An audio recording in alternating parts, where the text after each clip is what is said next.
All right. I'd like to call this meeting back into session. It is 1:22. 1:22, and Mr. Keddy, if you could just remind us where we are Yes, on the roll. Yes, we are continuing on the fourth item on today's board work group agenda, examining the impact of abatements to incentivize developing of housing in California. Why do abatements matter? Our speaker this afternoon is Mr. Mark Stevers, Director of Advocacy, California Housing Partnership. Excellent. Mark Stevers, thank you and welcome. It's good to see you. Good afternoon and welcome back to this riveting and important discussion of affordable housing. Yes. My name is Mark Stivers. I work with the California Housing Partnership. In my 25 years in affordable housing finance, I've also served as the principal consultant to the Senate Housing Committee, the executive director of the Tax Credit Allocation Committee, overseeing the Low-Income Housing Tax Credit Program, and overseeing the Department of Housing's financing programs. So I'm bringing a good bit of experience. The California Housing Partnership, for which I now work, is actually a state-chartered nonprofit created by the legislature to facilitate the development and preservation of rental housing for low-income families. My colleagues secure the financing for roughly 200 low-income housing tax credit developments per year throughout the state. So we're intimately involved in affordable housing finance, more in the low-income range. The welfare exemption is a critical part of that financing. As Mr. Spear described before lunch, it reduces expenses by about 10%. We can then leverage more private debt. We need less public subsidy. That is all a very good thing. And in this context, we're talking more about middle-income housing. And that property tax abatement can play the exact same role. It, too, can increase or decrease expenses and allow developments to leverage more private financing, which then makes them feasible, right? So it can be a very critical tool in both spaces. My point here today, though, is to add one point to the discussion, and that is that a property tax abatement, though, is a public subsidy of a sort, right? These are otherwise taxes would be paid. They would be going for schools. They'd be going for city and county services, et cetera. And when we give a public subsidy, we need to make sure that we are getting a commensurate public benefit in return. And I think that's where really the discussion should lay. As we think about expanding into this middle income space, we need to make sure we're achieving that aim as well. And I just want to share with you a little bit of data. According to CoStar, which is a major kind of for-profit data collection firm, their data from 2021, market rents in 42 of California's 58 counties are currently at or below 80% of area median income. In only 17, or in the other 16 counties, market rents are between 80% and 100% of AMI.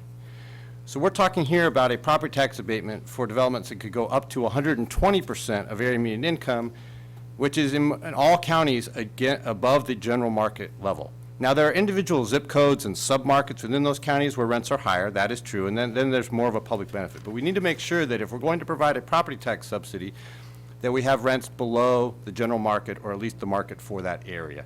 And I think that's the key point that I want to make today. In other programs, we do sort of expect to see a 10% reduction from general market rents. In the tax credit world, that's not really an issue. We get market studies, but they're not, frankly, I didn't spend much time reading them when I was at TCAC because they're inherently below the market. But in this middle income space, we're much closer to market, and we need to be much more careful about how we measure those rent savings. And it's not a particularly easy question. What are the comparables, right? Are you just looking at luxury units in that market? Are you looking at the whole market? Are you looking at the entire county? Are you looking just at the zip code or the census tract? All those things sort of affect the equation. Who does the analysis is another question, right? In the tax credit world, the developers hire their own market analysts to go out and do the market study. Frankly, that's a conflict of interest. I mean, we accepted that at the TCAC level, again, because it wasn't super important. But if you're talking in this space, we probably want some more objectivity to that as well. And so I just raised these issues. We are fully in support. We at the partnership are fully in support of building more middle-income housing. We are in support of a property tax abatement to do so. It is a key financing tool.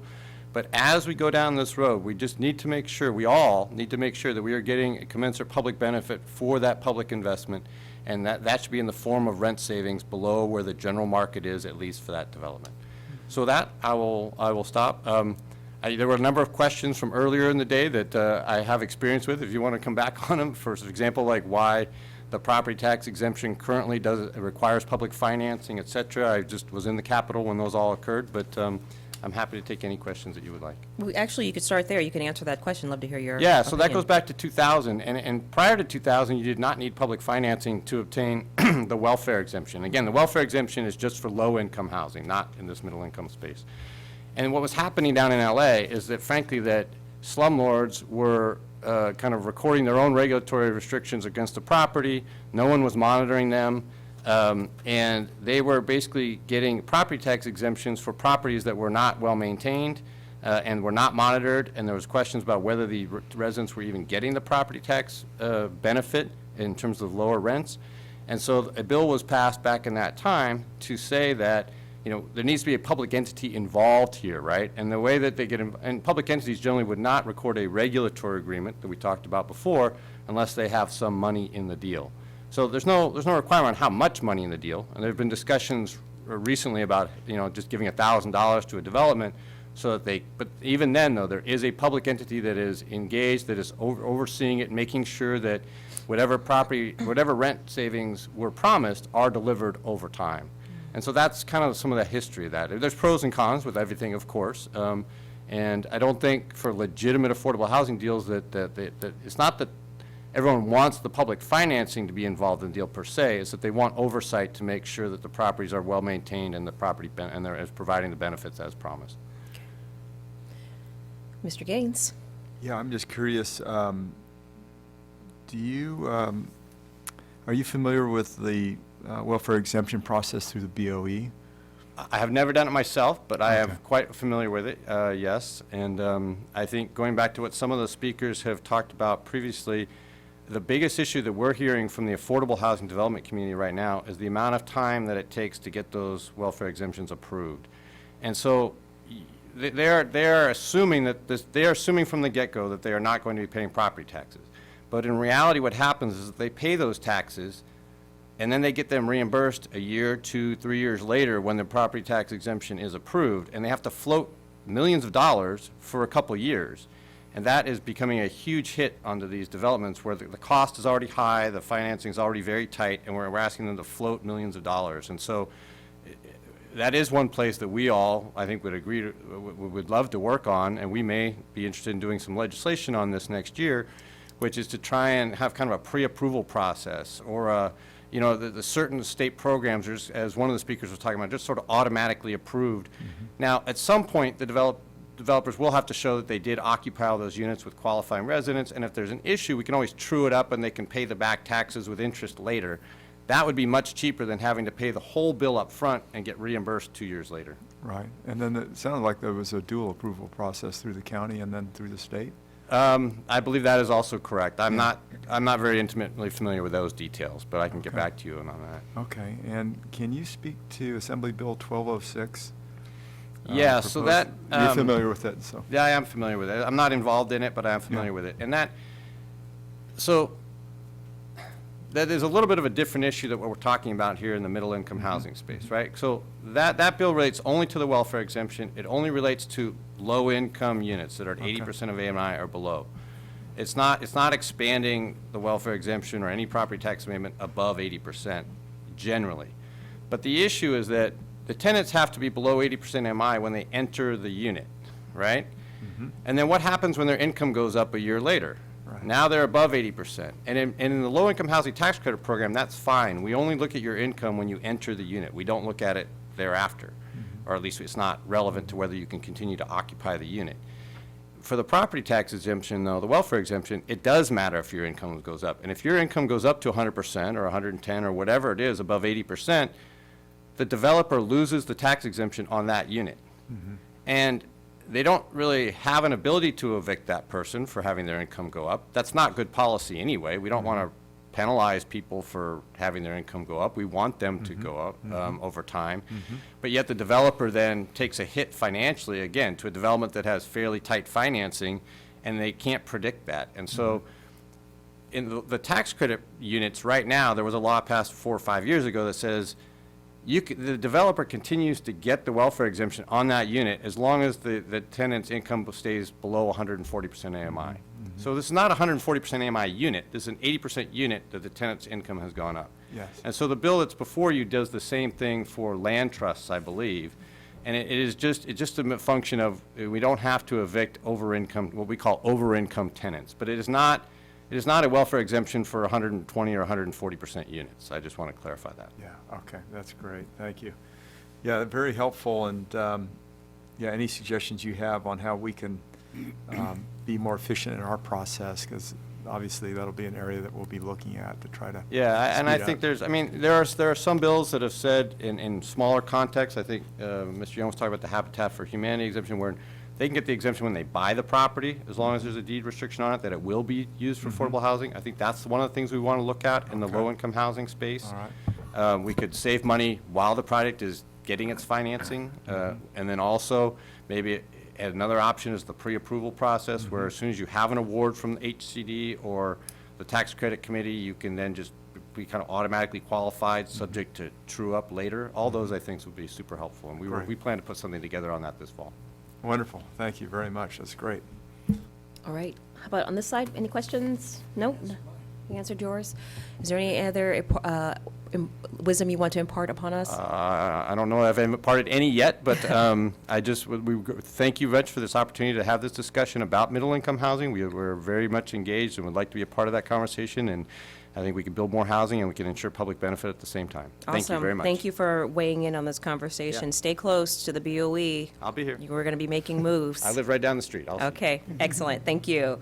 Okay, Mr. Keddy, I think we're taking public comment at this time? Is No, that we right? have another speaker on this matter, the Honorable Shelley Scott, Assessor, Recorder, and County Clerk, County of Marin. She's Great. virtual. Okay. Assessor, can you hear us? Good afternoon. Good afternoon. Are you able to turn your camera on? I am not. Okay, no problem. Oh, can you hear me? Can you hear me all right? Yes, loud and clear. It's good to hear your voice. Great. Thanks for being a part of this Thank you. conversation. I appreciate the conversation. I just want to say good afternoon and thank you to Chair Cullen and board members. As I was introduced, my name is Shelley Scott. I'm the assessor for Marin County, and I'd also like to state that I'm not here representing any organization. These are my individual views and concerns. I appreciate the conversation today. California is searching for solutions that create and maintain housing affordability at a wide range of income levels, and as we know, this is desperately needed.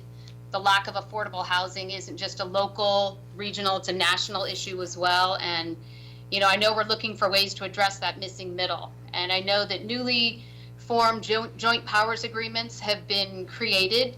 These new JPAs are actually private companies partnering with local governments, and they're creating affordable housing in our communities that are actually trying to address that missing middle, such as teachers and safety, municipal workers that, you know, who are serving our community.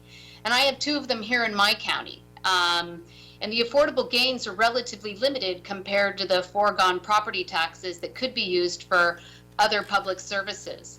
The two newly formed JPAs in my county purchased existing housing stock that were assessed for property taxes. And once those properties were acquired by the JPA, the property taxes were immediately abated and approximately $220 million was removed from the assessment roll. And this resulted in an immediate loss of funding for our schools, safety, social services. And I think that that really needs to be noted. It's been recently reported in our local newspaper that both those local school districts where these JPAs acquired these properties, they've lost that revenue stream and they're facing financial hardships.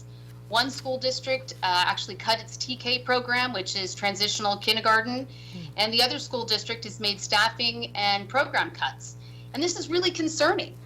All children deserve to have a quality education in this state, and each child only has one chance at third grade. Our kids deserve better. And, you know, I just have real concerns. Should this JPA model continue to grow? I see some really concerning fiscal impacts on local schools, fire districts, cities, libraries, all of those special districts. I understand that government can't do this alone. And what I really want to convey is for us to be mindful of property taxes and the public benefit that they bring to schools and other services. Property taxes fund many services and districts, and perhaps the conversation could be about how do we backfill or limit the hit to these districts when converting private housing stock to public housing stock? And, I just think that that's a conversation we need to possibly consider. Also, the relationship between developers and municipalities can work in California as a JPA. I've seen many partnerships here in my own county working with nonprofits to create affordable housing and perhaps incentivizing new development, new construction. I think we can get there. I think if we're thoughtful about identifying the properties that are available for new construction, we can begin to address some of our housing needs. And I think it'd be really interesting to see what buildable vacant lots are out there and to see some sort of zoning overlay map to actually look at what those possibilities might be. And I think a thoughtful planning process where all the stakeholders are included could provide additional housing stock. These are just, my individual views, but I have to say I really appreciate your board having this public conversation about our housing needs, because certainly the abatements, all of this conversation needs to be had, and I just really appreciate the opportunity to talk with you all today. Yeah, thank you very much. Talk to me a little bit about what you're seeing in your county and maybe what you know anecdotally from other assessors about property being pulled off the roll. And, it sounds like you're cautioning us on the impacts of JPAs. I am.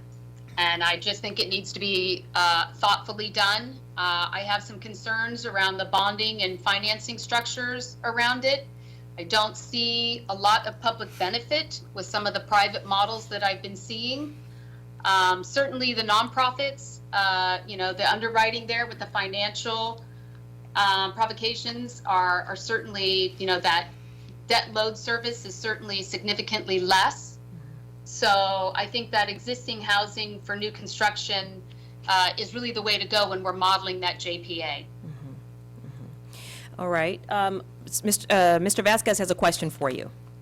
Real quick along those lines, is there like a percentage point where you think it makes sense, especially since, we're losing potentially some property values or taxes, I should say, versus the community benefits? Is it like, should at least the project be at least 30 or 40% affordable?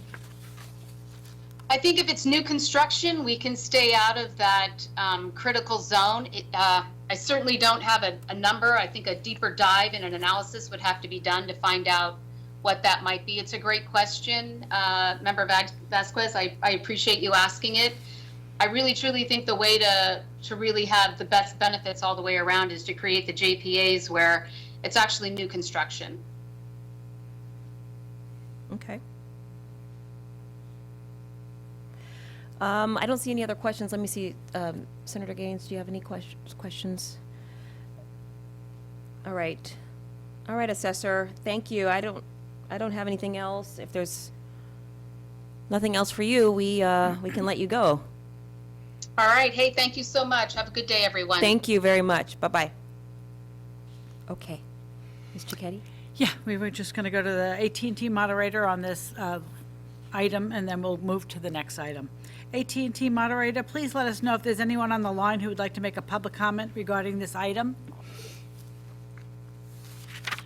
Thank you. To make comment, please press 10 to queue up.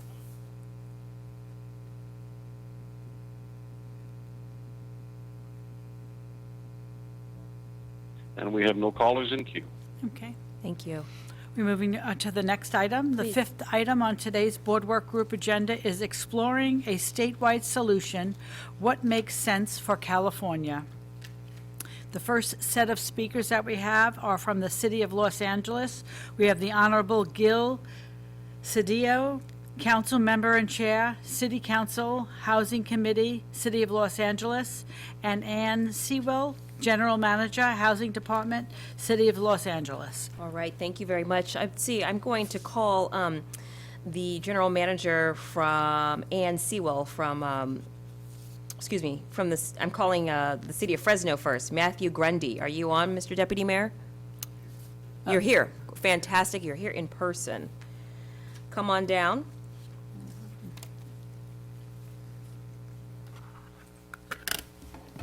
Thank you for joining us, Thanks for having me. of course.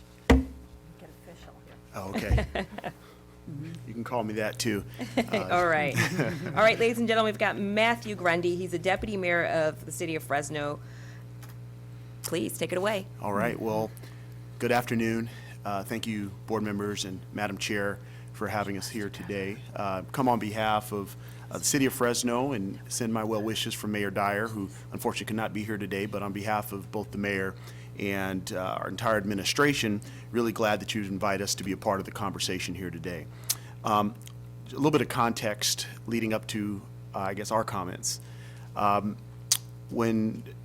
Before I joined the city of Fresno, I'm actually a transplant from your area, Member Vasquez, down in Southern California, Los Angeles area.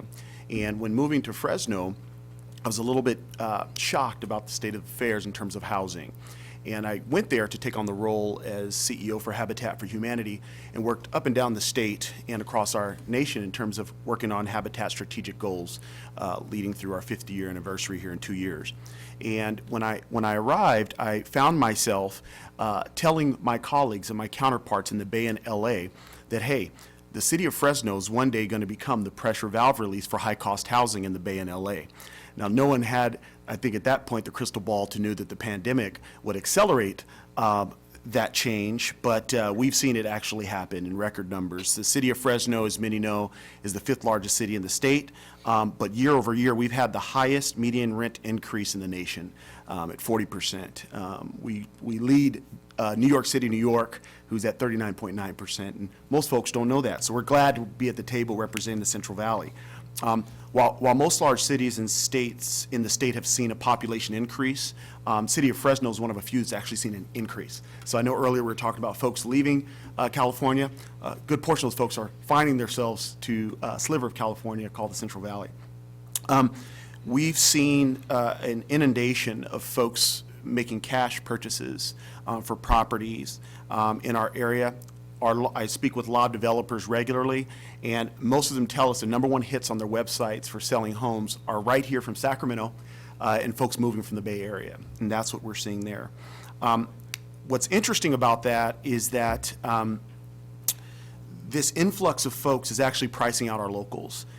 This is already an area in the Central Valley that's already struggling. As we know, 1/3 of the census tracts in the city of Fresno are above the 90th percentile, most economically and environmentally disadvantaged in the state.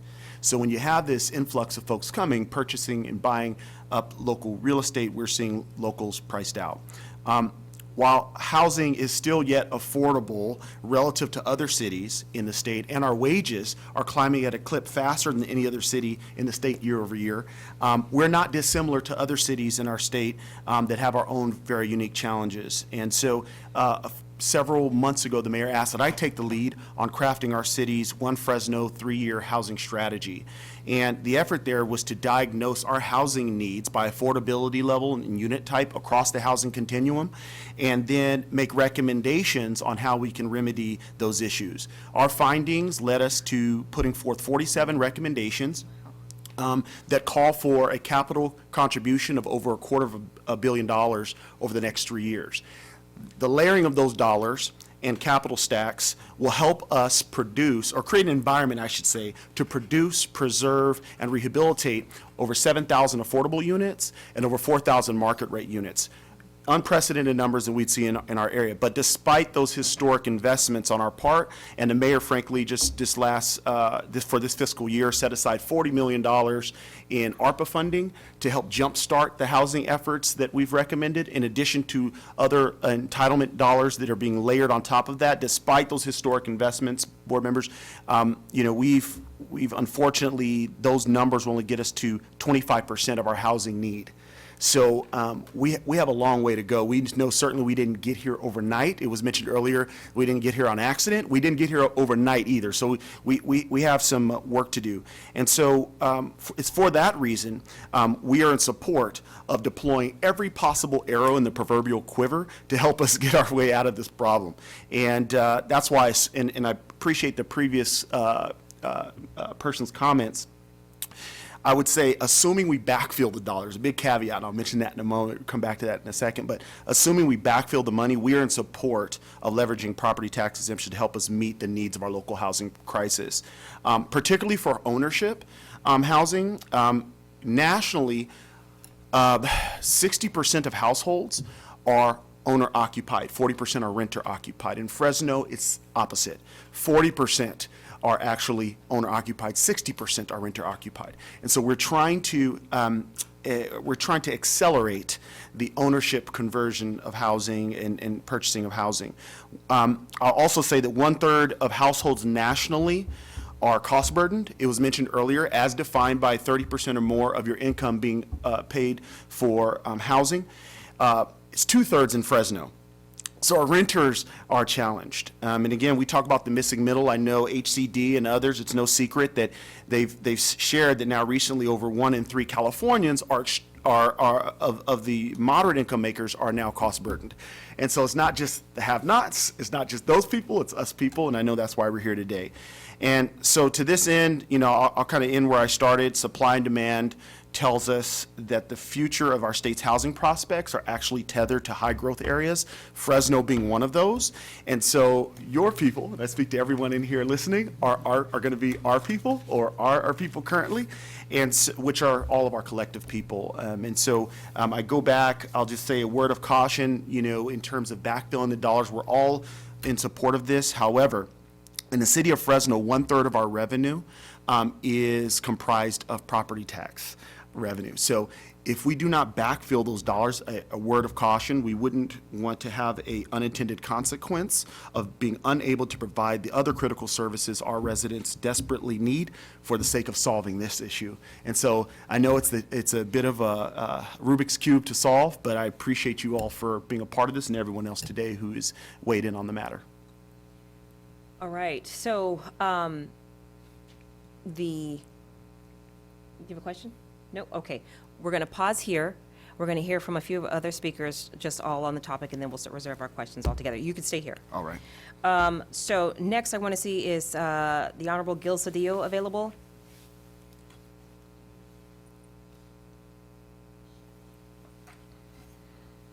Okay, is Ann Sewell available? She's available virtually, I believe. Okay, let's hear from, there she There is. she is. How are you? I'm well, thank you. Thank you for joining us. Of course. So thank you for the opportunity. Madam Chair and board members, I'm Ann Sewell. I'm the general manager of the City of Los Angeles' Housing Department, and we're grateful to share our experience in using the property tax abatement to support our work in producing and preserving affordable housing. To set my remarks in context, I wanted to share a little bit about our needs and our solutions. Undoubtedly, you know that Los Angeles is large, with almost 4 million people, 5 million jobs. We have 550,000 single-family homes and about 860,000 multifamily units. Our production of new multifamily housing outstrips the rest of the state. Over the last few years, we've produced 20% of the multifamily units in the state, while we have only 10% of the population. We've produced 75% of the units in the county, while we have 40% of the population. A number of these are affordable thanks to both our local voter-approved subsidies and state and federal programs, and the density bonus and our locally approved transit-oriented communities programs incentivize affordable units as part of market rate developments as well. We've permitted about 2,400 affordable units per year just using land use incentives without subsidy, and another 1,800 units per year with subsidy. But these efforts are nowhere near enough. Our regional housing needs assessment goals show a need for almost 500,000 new units to be built over 8 years, of which 185,000 need to be for low and very low income residents, and another 75,000 for moderate income residents, for that workforce housing that we've heard so much about today. So production and inclusive affordable production is vitally needed, and the property tax exemption for covenanted affordable units is a very important piece of making these units financially feasible. Without the exemption, our operating costs for affordable housing would be 40% higher. But another way to look at it would be, without the exemption, instead of putting $135,000 per unit in local subsidy into our projects, we'd have to put about $200,000 and $225,000 per unit. So we're incredibly grateful for the partnership of the state and the BOE in administering the exemption programs. And we're also really grateful for your own interest in increasing the effectiveness of this tool. We have some suggestions, which include administrative changes that this board could consider, as well as changes that would require action by the legislature and governor. First of all, we support the expansion of the exemption to cover workforce housing with residents earning up to 120% of median. Incentivizing more production at this level is critical to meeting our regional housing needs assessment goals. But we really want to echo what other speakers have said about the need for a market analysis to determine that the exemption is needed to bring rents below market rents, as well as a long-term deed restriction that would be important to ensuring the public benefit of this not ungenerous public subsidy. These seem entirely possible, and with these caveats, the use of exemptions to incentivize workforce housing, along with land use incentives, would be vital to meeting our needs. We echo what's been said already about the need to streamline and standardize the process for receiving the exemptions, both through the organizational clearance certificates and supplemental clearance certificates. Before 2007, there may be those on this call who don't remember this, this process was centralized at BOE.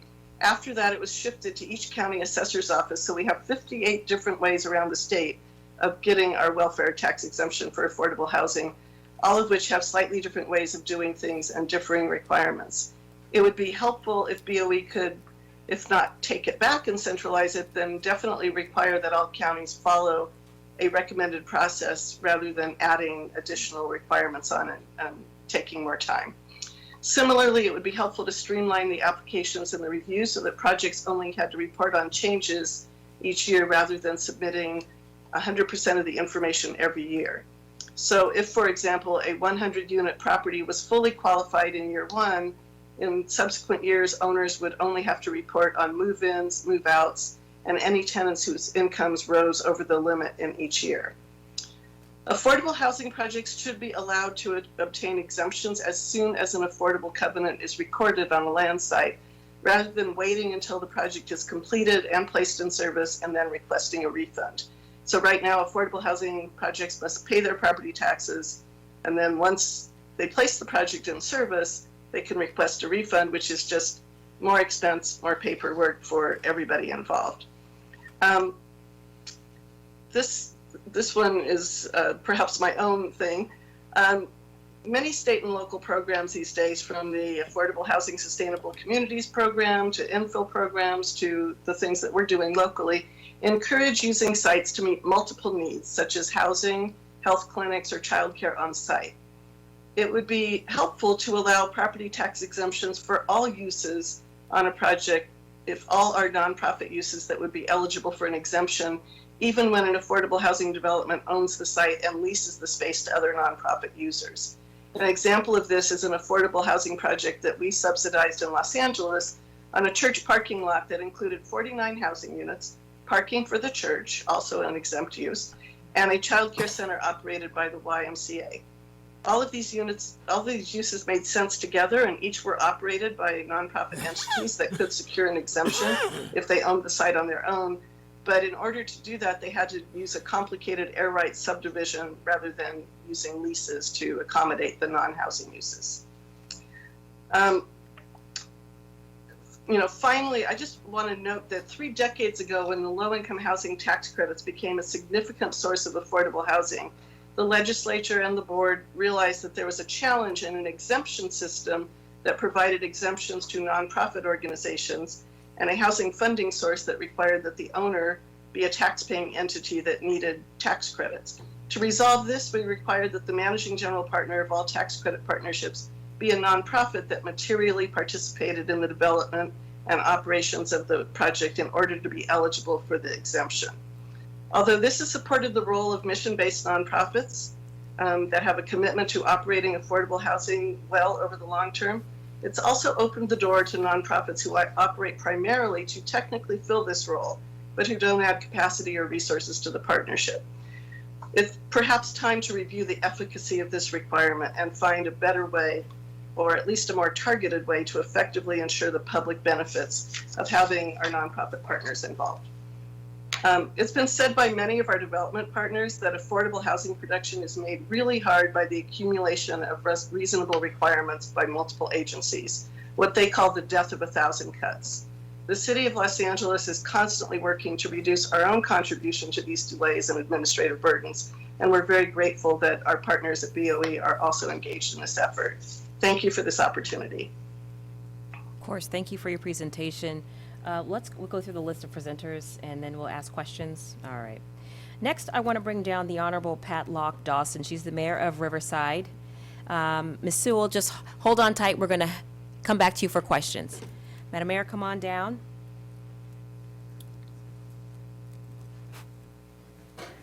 And Edward Enriquez is also joining her. He's the Chief Financial Officer and Interim Assistant City Manager also for Riverside. Please come join us. Right. And welcome you to make any opening remarks and talk about what makes sense for the state of California. Thank you so much for having us here today. And City of Riverside really appreciates not only the opportunity to participate, but also just your leadership that the BOE is taking on with this huge struggle that every single city is struggling with throughout the state, and that's meeting the housing needs within our community. So I've asked Edward Enriquez to join me today. He's the Assistant City Manager, but he's previously our CFO for the city, and so he has a good handle on our finances and some of the sources and things that we deal with and how that might impact, the tax abatement might impact us. So we are going to be tag teaming a little bit for you, so presenting different perspectives. So just to again, as Mr. Grundy did, give you sort of a context of what we have in Riverside. We are the fastest growing county. Riverside County is the fastest growing county in the state. And the city of Riverside is still relatively affordable, but not really, right? It's quickly changing. So, you know, we are struggling with Los Angeles has, they reported their regional housing needs assessment numbers, which are huge, but ours are 18,000 units. We're on the hook for doing that over the next 8 years. So we are employing all sorts of tactics and techniques and partnerships in order to meet that need. But Riverside has long had a lot of housing.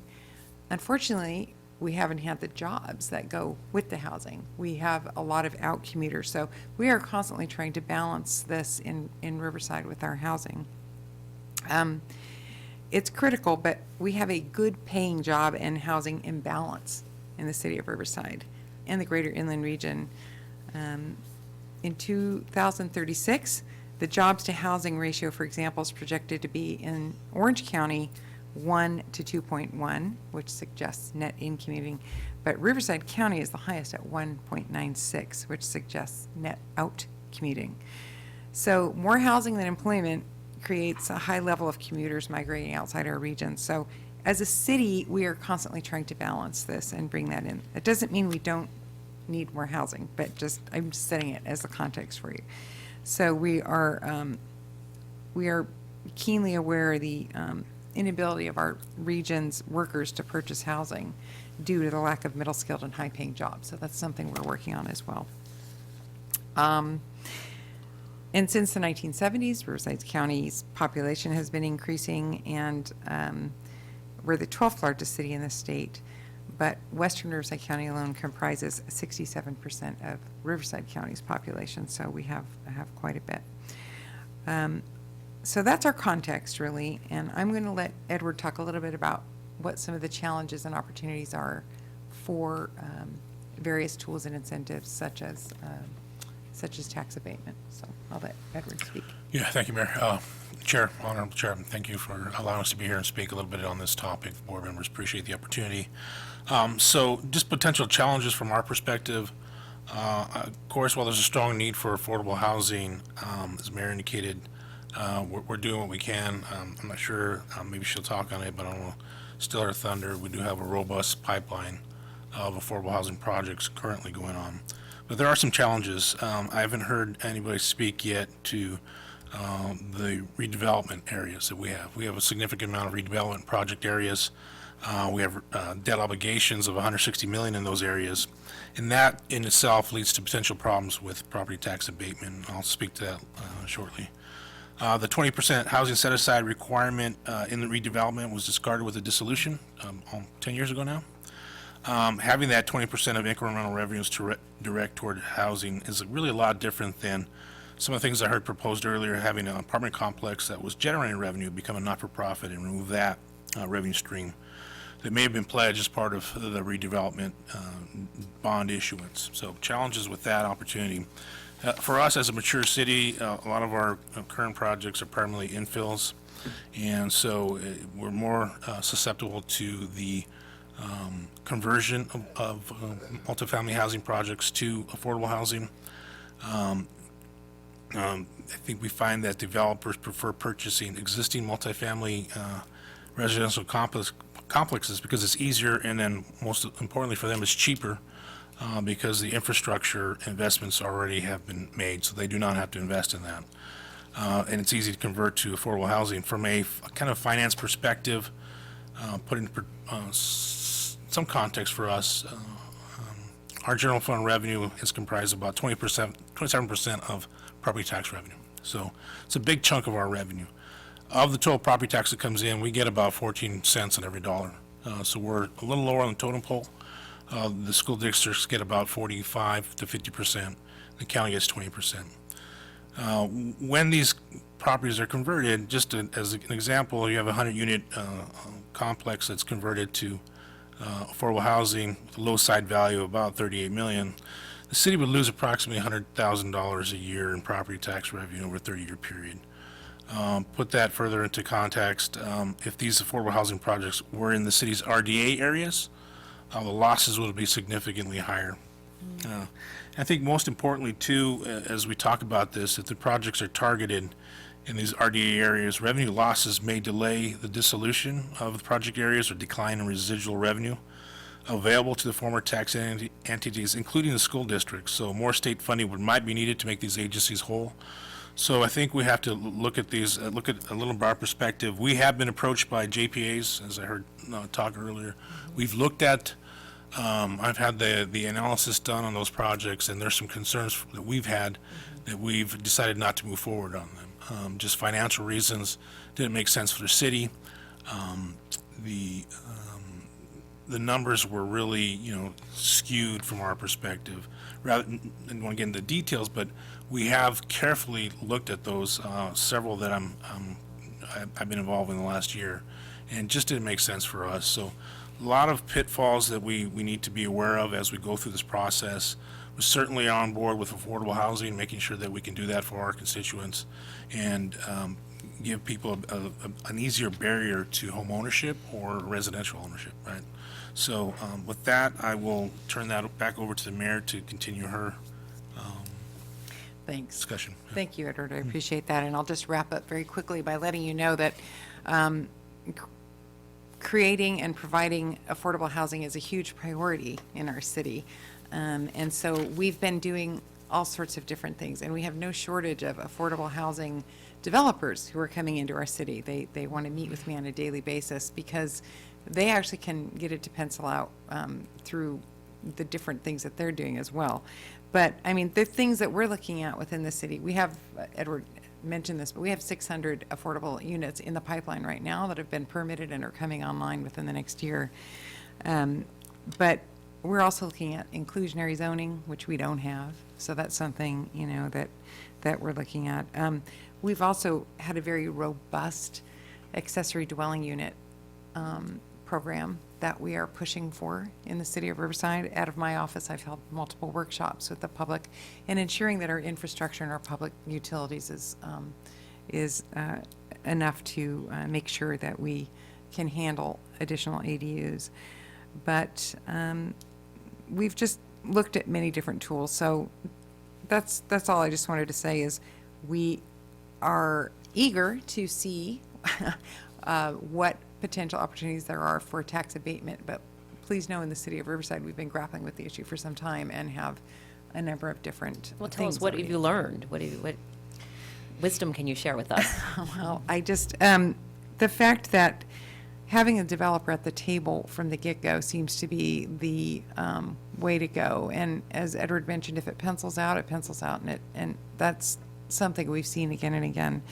However, one of the things we do hear from the developers is that the complexity of the financing mix they have to do is onerous unless you've done it before or you have a willing partner that can help manage that. That's, they take anywhere from 5 to 7 years to get one of these projects off the ground in the city of Riverside, despite our best efforts to streamline these things. So it's a struggle, for sure. It's a struggle. And I would just add on like the JPA side, some of the things we encountered was, I didn't see that there was enough skin in the game on the other side. We're in it obviously to provide public benefit and to provide opportunities to our constituents, but we can't make it lopsided and assume all the risk in the process. So that's where we've had a bit of difficulty when we look at these deals and don't see that we're assuming all the risk and we're reducing our revenue opportunities, but there's not an equal partnership in that process. Again, we understand that we're in it for the public benefit and we're trying to get affordable housing to folks that really need it, but there has to be balance as we approach it. Okay. So let's deal, yeah, no, there's more, but let's take these folks.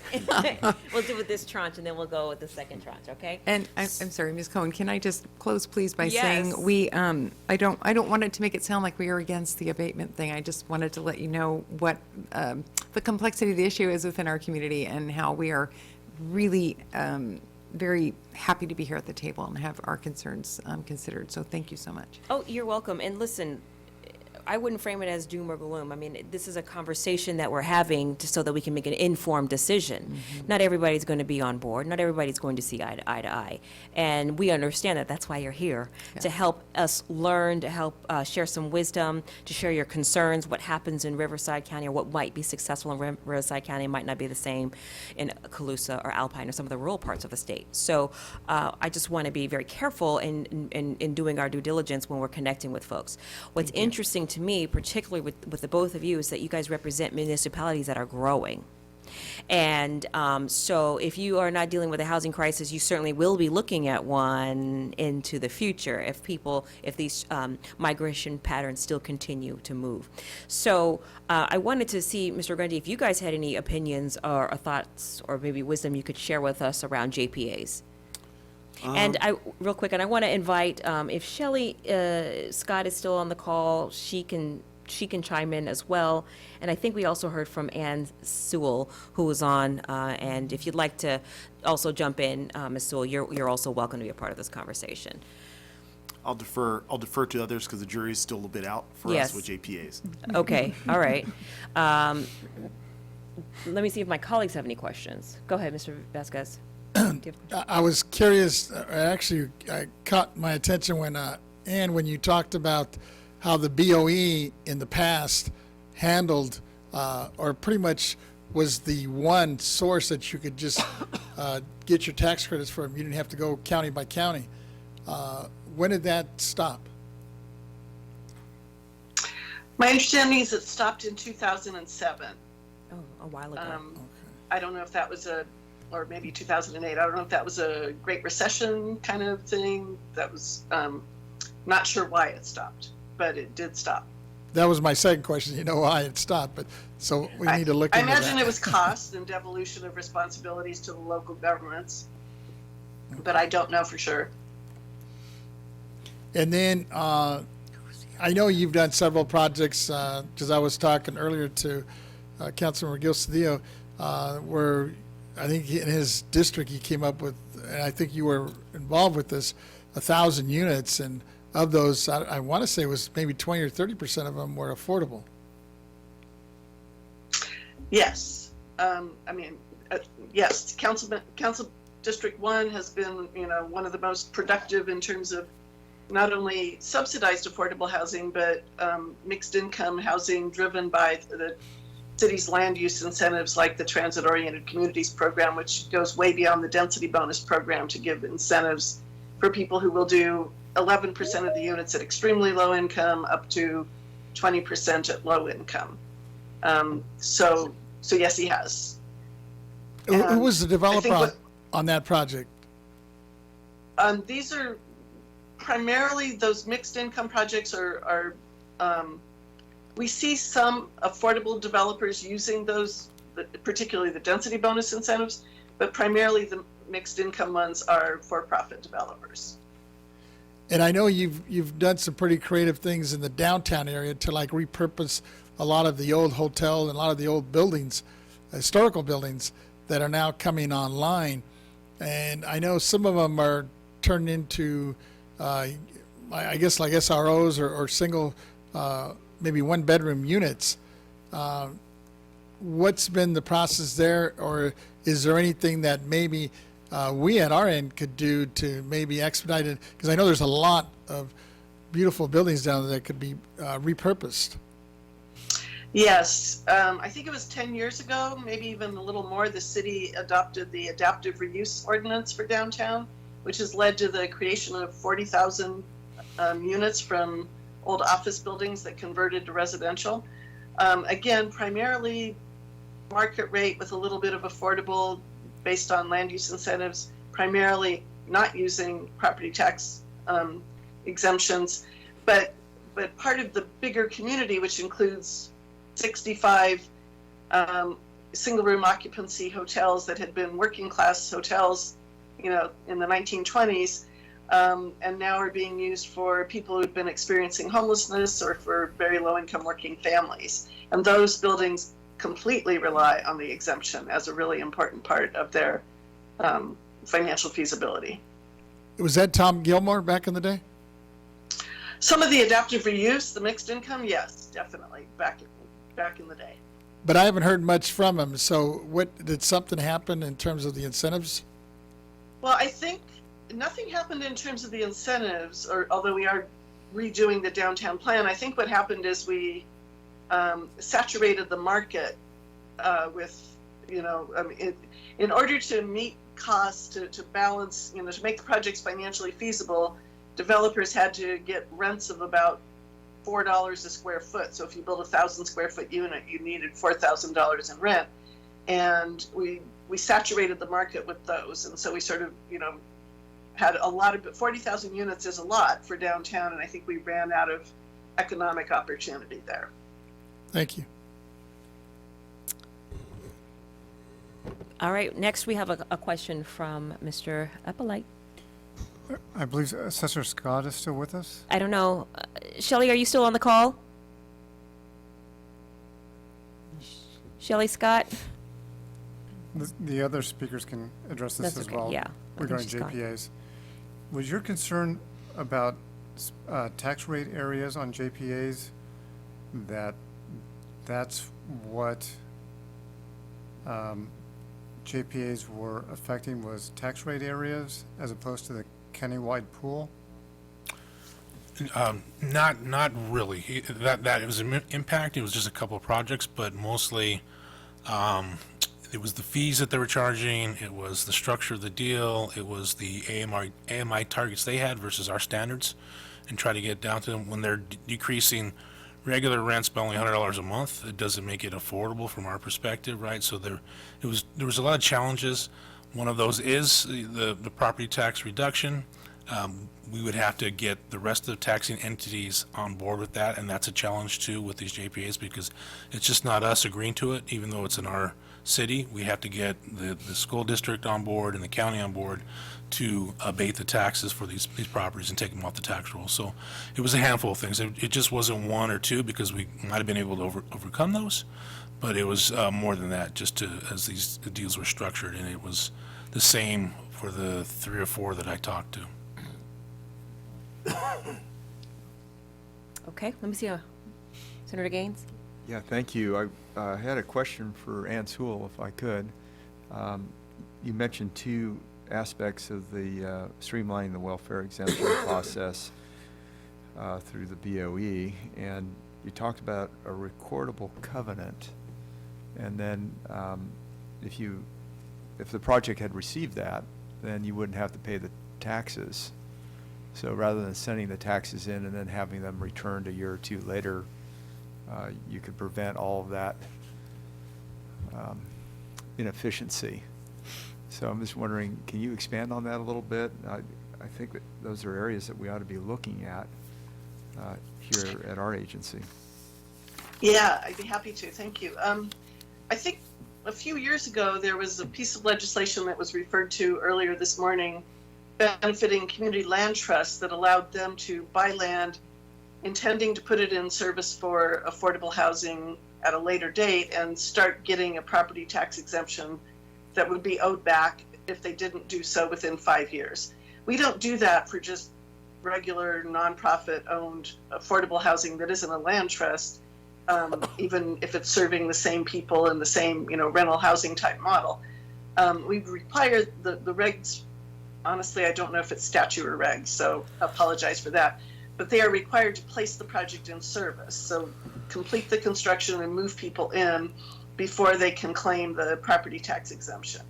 So if we could move that exemption eligibility up to when they first start construction, which is when most projects record their affordability covenants, or even when they purchase the land, often if they purchase it with assistance from one of our loan funds, then we record the covenant then that would save them having to put the money out and then apply for it to be refunded later on. Because the regulations do allow them to get a refund. It's just that they have to pay it first. Okay, that's great. I love that idea, and hope we can talk about that here and see if maybe that's an area that we could work on. Probably take a statute, I imagine, to do that, a law. But yeah, thank you. All right, before we just kind of disperse on our and go about the day, I want to just kind of pivot a little bit about and going back to abatements for new construction. I'll just leave it as an open question. You guys are all open-ended question. You guys are nodding your heads. Tell me why you're nodding your heads, and if this is something that why this would interest you. Go ahead. Thank you. I think I'm interested in the concept on, vacant lands and trying to get it in there. I think that seems to be something that could be workable. Do you have vacant land? We are getting less and less of it, right? And as Edward said, everything being done now is on infill. So, and we're going up, right? We're doing a lot of TOD. Density. Yeah. All right. Matthew, how about you? Oh, yeah, in complete agreement with what was mentioned, yeah. All right, thank you. Okay, well, thank you very much for your presentation. We're going to hear from a few other elected officials. Next, we're going to hear from the Honorable Pippin Dew, who's a council member of the City of Vallejo. Is she here today? You're welcome. Thank you. all. Yes. Yeah, thanks for making the effort to come up and Yeah. speak. I really appreciate it. Thank you, Senator.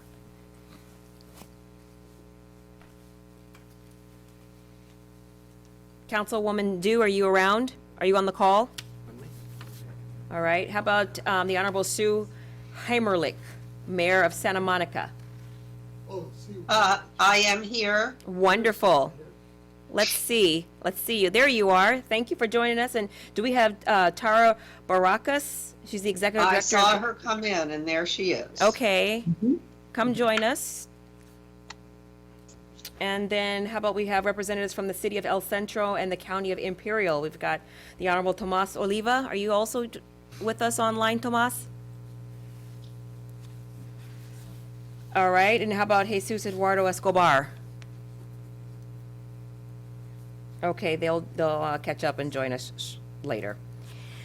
Hello, ladies. It's good to see you on screen. Thank you for joining us and being a part of this conversation. You've heard the previous conversation, and you see the direction that we're going in. The fifth item that we're talking about is exploring statewide solution. What makes sense for the state of California? You've heard JPAs come up. You've heard about trust, community land trusts. Just want to hear some of your opening remarks and get your ideas on the record. And Mayor, we'll start with you. Thank you very much, and I really appreciate the opportunity to be here today. I am the mayor of Santa Monica, but in my day job, I'm an attorney at Western Center on Law and Policy. Oh, okay. And that informs a lot of how I think about affordable housing. But when we talk about Santa Monica, we're talking about a very different animal than the other jurisdictions you've been talking about. First of all, we have a robust rent control program. We have a community that is committed to affordable housing and has been. I think we started our inclusionary program in 1999. We have the opposite problem of other jurisdictions that spoke here. We have 90,000 people who live in our city and 250,000 population during the day. So we have no lack of economics here, right? No lack of financial drivers, but we're only 8.1 square miles. So we basically are built out, and there is an incredible competition between not just market rate and affordable housing, but also between Airbnb, other short-term rentals, corporate housing, and affordable housing. And we as a community have spent time and effort to build a full-blown community with great schools, great services, et cetera, and these movements undermine us. So we have built a lot of affordable housing, just about as much as LA. And bear in mind, we have 90,000 people and they have 4 million. So that's pretty remarkable to begin with. It is. On top of that, we have tried to approach it from both ends, both the creation of affordable housing and helping people to stay in their units. So those are the two things that we focus on: preventing people from being evicted and letting them stay in their units, particularly because they're rent control. And so by definition, if you've been in your unit for 20 years in Santa Monica as a rent control unit, it is affordable. So evictions of those tenants drastically affect the affordability of our community. Now, all of that being said, I've listened to everything. By the way, everything that Mr. Blackwell said, I agreed with. We need to do all of the above. We can't cut corners. We have to enforce. But I think that, and he said this, but I'm going to say it again. We have 6,000 renters in Santa Monica who are low income, i.e. below 80%, and paying more than 50% of their income to rent. And those are the people that we have been prioritizing because those are the people who are the most stressed in our housing market. Now, Tara runs Community Corporation of Santa Monica, which does most of our TCAC housing. We also have another affordable housing. We have a few others, but CCSM was created by folks in the city of Santa Monica to do exactly what it's doing now, which is to create TCAC housing, and I'm sure she can address the abatement issue, but I can tell you that every bit of help in terms of affordability that we can get, we will take. So the other thing I wanted to say is, when I first started at Western Center, we had a big problem with not with housing benefits so much, but with healthcare, food stamps, et cetera, all of the various range of benefits that people can get. And the state has basically established a one-stop shop for people. And what I wonder is whether the state couldn't create a one-stop shop for affordable housing, where an affordable houser like Tara puts in an application, one application, that is then distributed to the various agencies that she has to fulfill obligations with, and then they come back in one place to respond to her, so she doesn't have to deal with 15 agencies at one time. I understand when you talk about federal versus state, it's a different issue, but I do believe that this is achievable in California. I think the reason, well, I won't go into that, but I do think the state is quite siloed and isn't very incentivized. Well, that's what we're here to talk about, incentives. So if you have ideas and suggestions, please don't hold your tongue, don't hold back, share them with us. So Tara, let's hear from you.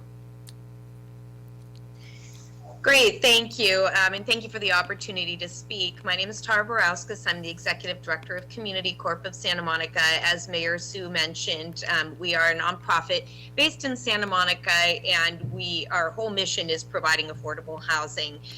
We were started 40 years ago, so in that time we've created about 1,900 affordable units, and it's close to 100 buildings. So I have a couple specific things I want to talk to you about, but I've had some time to get my thoughts together and definitely have some asks for you all. So some of them mirror some of the things that Mayor Sue and Ann Sewell also mentioned. So I guess I'll just start with TCAC properties because there are sort of different scenarios for each one. On the TCAC properties, it is definitely great that there is the provision to allow people's income to grow. So that is really helpful for us because a lot of times people qualify, when they come in, but over time they might improve their circumstances, which is actually a good thing. So currently that goes up to 140% of someone's income before they no longer qualify for the welfare exemption. The thing that we would like to explore with you all is going into some of those higher AMI levels and getting either a partial or full welfare exemption. And I think maybe Ann mentioned this, but we are increasingly seeing a problem. So we develop, like I said, primarily in Santa Monica, but also the greater west side of Los Angeles, which is the most expensive part of this county. And there is a gaping hole in the middle, the missing middle housing. It's a real thing, and it's causing a lot of displacement, in particular of families who are no longer able to stay in their community and raise their kids. And there has been a new moderate income housing program that the state created, but unfortunately it's actually not working very well. And part of the reason is because there is no welfare exemption for the 80 to 120 AMI level. So there are some of us who would be interested in putting some of these moderate income units into some of our projects because we do see that need. So that's certainly one thing I wanted to bring up. And again, I think that'll be up for discussion, whether that is a full exemption or a partial. We do understand, of course, the greatest need is with the extremely low and low income. But definitely the mismatch on the moderate income program is something we're concerned about because that program can't really be utilized as it's currently structured because of this issue. Next, I'll go on to non-TCAC properties. So we actually, like I said, own about 100 buildings, and we actually have quite a bit of rent-controlled units that are deed restricted. So what the city has done is kind of what Mayor Sue was referring to, which is trying to... Uh-oh. Oops. Uh-oh. Oh, sorry, is something wrong? So I know what You she's going to froze say. for a We're trying second. to keep people in those units. But go I ahead. know what she's going to say. Right. Finish your No, sentence. so there's a little bit of a difference with these properties, and there's 40 or 50 of them that we have alone. So just so you know, we actually do 105 welfare exemption filings every year. So we do a lot of filings, so that's why we have a lot of good information to share with you. If a property is not a TCAC property, it has different rules. So on these rent control properties, what happens is if somebody's income goes up, we lose the exemption at the 80% AMI instead of the 140% AMI. And who that ends up hurting is us because we obviously, that means much less cash flow in a property where the rents can't go up. Right? And that's a good thing, obviously, for the resident, for the rent not to go up. So we really would like to see some help with this issue. I don't know how many other providers are like us and that maybe they bought rent control properties, but it obviously serves an important function in the community because it can keep people in the neighborhoods they grew up in. We don't displace people, we let them stay, but what we do is we deed restrict the unit so that we make sure they're permanently affordable. So I'm happy to answer any questions on that, but that was definitely one of the bigger asks that we had because that's been an increasingly big problem for us. Okay. And then the next, I guess I'll give you the laundry list if you want, and then we can go through questions. I want to second what Ann Sewell was saying about starting the ability to get the welfare exemption earlier. So if it's possible to get it when we purchase the property, that would be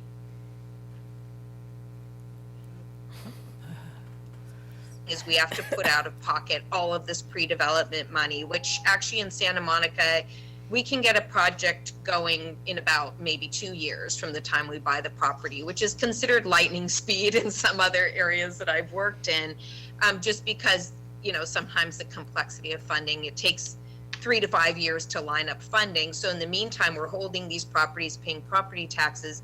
And I just wanted to give you, you know, an order of magnitude so you understand like the burden. So right now we probably have 4 or 5 properties that are not yet placed in service, but they're either purchased or they're under construction. Each one of them, the property taxes alone are $300,000 to $400,000. So take that by 5. I mean, we're out of pocket $1.5 million. It's extremely burdensome. So I know you all had started talking about the idea of just waive the property taxes so we don't have to play this game of, okay, we're going to pay them and then we're going to get it back in 5 years or whatever. It's really hard for us. It's a really big problem. So we would love your help in trying to figure out how do we not have to go out of pocket that much money up front. I know the mechanism has been a regulatory agreement. I think a lot of us definitely use private loans for purchasing property. And, you know, in the landscape in West LA in particular, we're competing on the open market. We have to be aggressive, we have to take down property quick, and we have to pay market price. So to the extent that, you know, we use these private lenders because they're faster to get these things closed for us, and then we pay interest carry while we assemble our financing and start construction. So, you know, and any way you can help us to reduce our burden and allow us to get the exemption as soon as we buy the property, and maybe the loan agreement, you know, which details all of the affordability restrictions we'll be putting in place, could be enough, right? Rather than waiting for an actual regulatory agreement. So that would be a suggestion I would have. And then the last thing, this is kind of the easier low-hanging fruit. On first filings, we typically have a lot of trouble getting through that process. It's just a very long process. And it's, you know, I'm just being candid with you, is that it's slightly opaque, I would say. It's very hard to figure out who to go to when there's questions. We try to go to the regular people we work with, and there's no clarity. Like, there isn't a guideline document that says, hey, first filers, here's your contact, this is who you go to, these are all the steps. We've had to kind of piece it together over the years, but like some more clarity on that front end, along with a responsive person that can help people get through the process faster, that, you know, would be a great help to us. So that is my full laundry list. We welcome it. Thank you very much. Any questions, colleague? Okay. Just real quick, thanks Tara and Mayor Sue for coming on. And I know you've done a pretty good job, like you mentioned, to fast track, you know, a lot of the projects in 2 years. What are some of your shortcuts that you've been able to do? Is it because of the financing? I know the city participates quite a bit on the finance end, whereas I think some of these other nonprofits are sitting there trying to package it together or get these bridge loans. I'm assuming that's what ties them up. Is that correct? Well, it's really both, Mr. Vasquez, and you know, because you were privy to a lot of these policies, it's really both. It's the fact that a lot of our projects are by right, both on the land use side and the funding side. So we basically get staff level approvals for all our projects, with a rare exception when it's maybe part of a big mixed use project or whatnot. So yeah, the combination of those two staff level approvals is what makes it so much faster for us. And you mentioned that you've worked with obviously other nonprofits on housing over the years. Do you remember the day when I guess the BOE pretty much was centralized, where you didn't have to go to every county, different counties? It just ran it through the BOE. I just got wind of it earlier today from one of the other speakers, and I'm wondering what your experience was with that. You know, I personally am not the one doing the welfare exemption filings, so I talked to my person who does the 100 filings a year to ask him. He didn't bring that up as an issue, so I don't know if it's better or worse or whatnot. Thank you. All right, thank you. Let me see. Senator, do you have any questions? Mr. Schaefer? I have nothing, thank you. Nothing. Mr. Gaines? I had a question of Mark Stevers having to do with the one-stop, because the one-stop came up. The mayor brought that up. And my question was, can we look at something like that? And, because I think it makes perfect sense. If you've got a lot of different entities that you're going to for approval. I'll come back up on the panel, but Mark Stivers, the California Housing Policy. That is my #1 goal in life right now, is to have a one-stop shop. We have 4 state housing agencies in California. We wouldn't have set it up this way, but it is history. It's under different constitutional officers. So the idea is not to merge all these agencies. That's probably a political nightmare. But the idea is to create a committee where all 4 state housing agencies sit on them together, and they jointly award all the various funding sources that they have. So the way I like to think about it is the state would pick the projects that they want to fund and then figure out what combination of funding are they going to give that to that project that's successful. And, if you're at the top of the list, you probably get your first choice. If you're at the bottom of the list, you're going to get your third choice, but you'll still get funded. And so that is what we were working on. There has been legislation, there's been a lot of politics, but I think this coming year, we hope to start anew, and we hope to make progress. Both our current treasurer, the administration seem to like this idea. It's been a bandwidth issue, but we will continue to work on this, but that is kind of our holy grail in the affordable housing finance world. Great. Can you keep us apprised of that process? I will look for you all and to help support that legislation if we introduce it next year. Great, thank you. Okay. Okay, I'd like to bring up the BOE staff. Thank you. We've got Mr. David Young. Thank you for this opportunity. I just wanted to add just a little bit of clarity. The welfare exemption process before 2002, I believe, was when the legislation was passed. It was actually a dual-track process. Both the county assessor and the board took a look at the whole process in order to grant the welfare exemption. When that happened, there was a split. The board took a look at the entity itself, the entity applying for it, and the assessor took the part of looking at the property itself. So the process actually went from a true dual track where everybody looked at everything, to the board looking at just the entity. We'll just use, I won't pick an entity, Boy Scouts of America. We looked at their qualifications, whether they qualified for this organizational clearance certificate, where they qualified or not. If they did, we went ahead and issued that. The assessors then took the responsibility of looking at the property. The Boy Scouts of America may own many property, not all of them doing their 4 functions, the 4 purpose, the charitable, hospital, religious, or scientific one. So that's how the split happened. It was a attempt to actually streamline it so that we both entities did not have to look at the same thing twice. So we just separated the tracks. So we're processing. Pardon? So that is what happened in 2007? No, actually, That was before. it was the early 2000s. I Okay. believe legislation 2002, and I think it became effective somewhere around 2003. Okay. So it was right around that time. It actually happened in order so that both the board and the assessors would not have to do exactly the same function twice.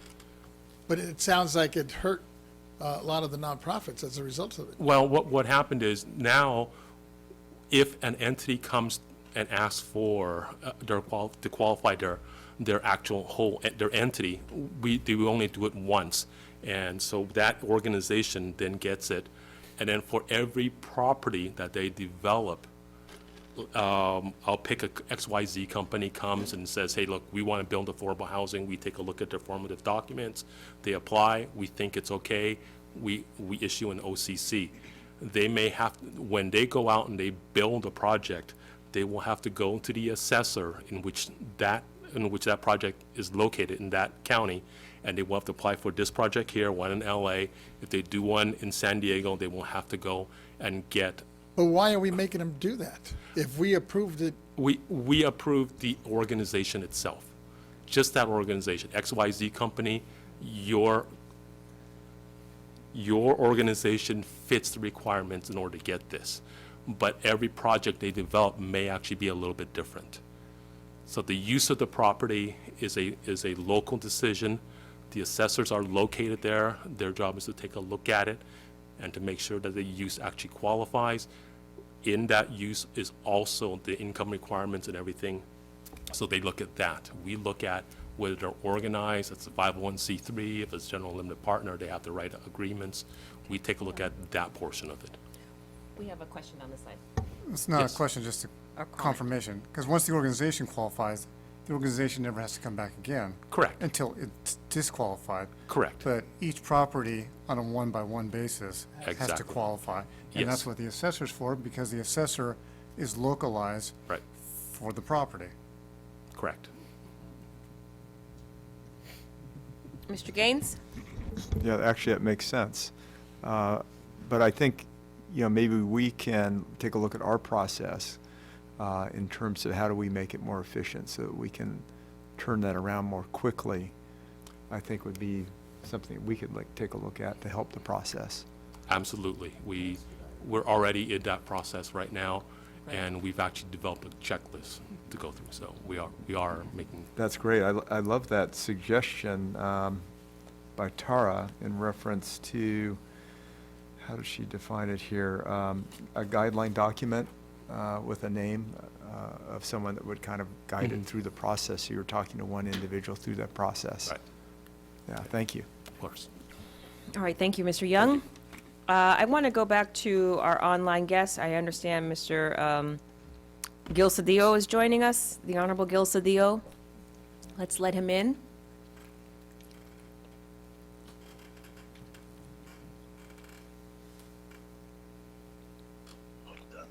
Mr. Cedillo, can you hear us? We got a thumbs up.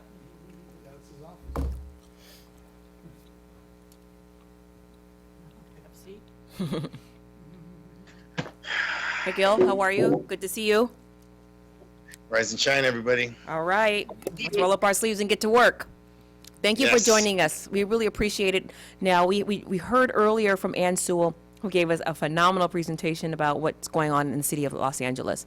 But we wanted to hear directly from you about what the Board of Equalization could be doing to explore statewide options to use tax abatement as a vehicle to stimulate and the development of affordable housing. So want to get you on the record, want to hear your perspective, things that we should be looking for, things that we should be avoiding. Just what say you, sir? So I would echo whatever Ann said. She is an incredible leader in this field for many decades. So as I said the other day in a very sharp legislative term, which she said, that's my response. Let me give you the highest level of an overview. I think that the challenges of housing and the housing crisis we have in the state is a challenge of leadership. I think we're losing on some of the messaging and branding as it relates to housing shortage and as it relates to homelessness. One, we start with the vilification of developers in the state. And, it was much like what happened to teachers a few years ago. We have great need to educate our children, and yet we were vilifying teachers. I see that in the broad brush that we, at least in my recent history, have vilified developers, yet we need housing, we need builders, we need home builders, and yet we vilify them. Two, I think we need to think about how we utilize the private sector. Government cannot do this all. Government is not the entity to build everything, but actually should be working with the private sector to figure that out. We're coming out of a pandemic, and we have to be thoughtful, innovative, and flexible. We have a lot of plans and schemes and tax programs and entities. All those rules, I think in many respects, need to be relaxed because there are circumstances that we miss. So for example, I have three examples I'll bring up to you in a minute. But before I get there, public-private partnerships to me have been very important, and I'm a big advocate for them because I think that's what works. Two, recently we went through, and I have a motion with the city we passed another motion around equity. And we need to figure out, with respect to the housing crisis, where we build is as important as what we build. And so we found that in Los Angeles, and I speak to you as the person who built the most market rate housing in the city and the most affordable housing in the city. And so I led the city in the development of that, tenfold on some of my colleagues in terms of what we've done. And so in saying that, there is a challenge around zoning, and in many instances, only certain areas are the ones that are getting the projects, and only certain areas is where the affordability is built.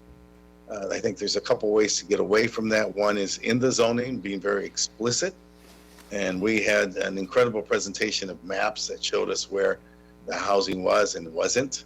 And so that type of mapping out and then zoning, and then giving the incentives and the tax credits so that you begin to create the equity with respect to that is critical. The other part of that is the balance that we use. So for example, a lot of people think, well, we build affordable housing, we have to have 100% in a building of affordability. I think that moves us towards a process of ghettoizing where affordable housing is, and we're losing out on other aspects: supermarkets, transit corridors, good quality schools, all the other elements that create a great community. If we're only putting the affordable housing in one area, we're not going to get the types of investments in general that are needed. And so in my office, we have a minimum standard of 20% affordability in all our development. And as I said, we lead the city in market rate development, but those developments in many instances, and now as we leave, are all 20% market rate. And then we look to other formulas, 50-50, 20-80 in the other direction. But that type of working with the private sector and utilizing those formulas, and then having the type of flexibility from you guys, from the state, from the county, from the city, from the feds, then making that money flexible to make these projects successful, to pencil them out so that then they can afford that affordability within their market rate projects, I think is part of the way to go. Clearly, one of the things I saw yesterday, the CEQA abuse that takes place by a whole range of people, whether it's unions, whether it's affordable housing advocates, whether it's NIMBYs, whether they're NIMBYs from the left or NIMBYs from the right. But the CEQA abuse is huge. And I could cite you projects from 2013 when I was first elected to the city: 3 parking lots, 80 units, craftsman style, brick building, beautifully aligned with the Northeast Highland Park community, not built because of the CEQA abuse and then the impact on the developer. And that has to be addressed. There was a recent deal with the others. I guess that happens today. If the 2 bills pass, that will be a great step forward for us with respect to CEQA abuse from the union's side. But it's something that has to be addressed. Let me cite you 3 examples for us where we've worked with the private sector. Recently, from the pandemic, there is, as I heard you articulate earlier, the missing middle, and we have to pay attention to that, about the missing middle, workforce housing, people who are new professionals, law enforcement, public safety community. We've got to make sure that we have the adequate supply of housing so that members who work in their cities can live in their cities and live nearby and be more integrated, be more organic. There was a building that was built near MacArthur Park, Alvarado, a very dense area. My district has the density of Manhattan. And this building, I call it AVA. It's the Alvarado View Apartments. And it's incredible views. It's those kind of prefab housing. It was 76 units, brand new. But then the pandemic came. I mean, they barely put it in the ground, ready to cut ribbon. The pandemic comes. They go underwater.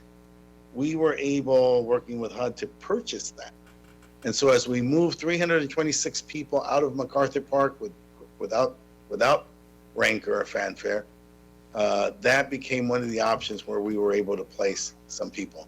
So we purchased that building. We didn't buy it, but we purchased it. That was a great example of us working, taking advantage of what the private sector had constructed and then being able to put people there. In Chinatown, we have a development, you may have heard, it has a little notoriety. Atlas Capital is building 725 units of market rate housing. Chinatown was dead when I took over in 2013. It needed vitality. I didn't believe that my district had to be where all the affordable housing was, and so I signed off on a 100% market rate development. But the developer, being a good corporate citizen, he agreed to subsidize the affordable housing across the street. And so there's 123 units of affordable housing, it's called Met Lofts, for which he agreed to subsidize the rent increases for the next 10 years. So rather than fight around, is it 10% or 5 or 15 or 20, immediately we were able to subsidize rent increases and stabilize affordable housing across the street. Now, unfortunately, there's been bad faith on the activists, again, CEQA abuse, blocking the project, which was a condition of the funding, but nevertheless, the developer stood solid and has continued to subsidize that project, and now we're dealing with a new rent increase. We were developing a project, again, near Alvarado, 400 units, 440. The activists came, they were demanding 100 units, 25%. And what we did is we found a building down the street. It's called La Posada. It's a building for single parents, new mothers. And we were able to, rather than build on site and wait for that building to be developed, make an investment in that other building, ensure housing immediately, 60 units, single units with new parents, rehab the entire building. And it was a way for us to create affordability, working with the private sector. To the extent that all the generosity that comes from you guys, all the tax credits, all can be flexible to acknowledge these projects and not be stuck in some of the rules and criteria that we set up, but rather creates a broader sense of flexibility so that then your expenditures are enabling these types of projects, this type of creativity, and this type of organic development throughout the city of Los Angeles and the state of California. That would be a real great contribution to the development of housing and affordability in the state of California. I submit humbly. Thank you. Thank you. Councilmember, I know you were first up here as a senator working on a lot of this adaptive reuse of the historical buildings in the downtown area. And then now, as a council member, you've been on the ground doing the local stuff. From our end of it, in terms of whether it's an abatement or tax credits, and we heard just earlier that maybe we need to do a better job of streamlining the process. And you having the perspective here from the state as a senator, and then now at the local level, what are some of the, I guess, all the different commissions that we put people through and approvals that we can maybe consolidate or eliminate to streamline this process? We all should abhor waste of time. The downtown rebound, which we did from the state of California, we put 75,000 people in downtown Los Angeles. Buildings bought, and everything that we predicted has happened. Cafes, shops, investments, retail, and that even continues through the pandemic. We are 65% returned post-pandemic.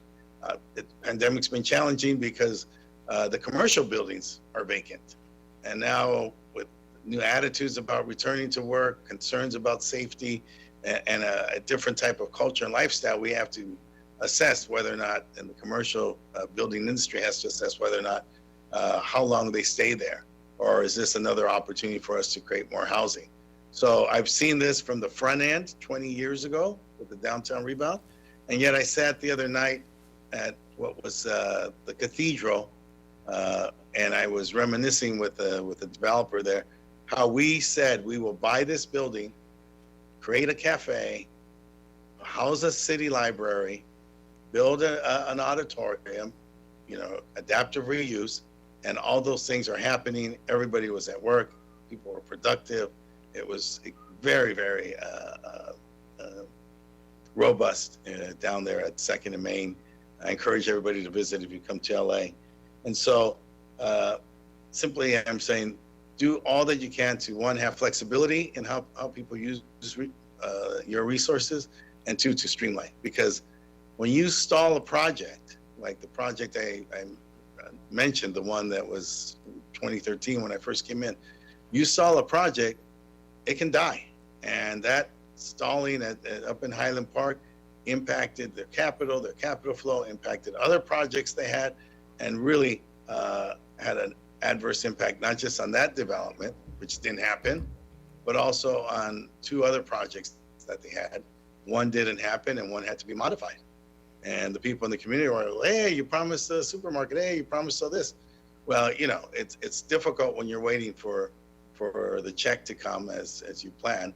And then, as you know, as developers know, things over time cost more, and you get those unanticipated costs. We're dealing with supply chain. That is a thing. That's a real thing. We're dealing with the availability of the workforce. That's another real thing. And so the last thing that somebody needs is a delay in your grant or in your tax credit, because if it delays the project, it can have a greater impact than simply the passage of time. Let me jump in and see if my other colleagues have questions for you. I'm looking on my left. Mr. Schaefer?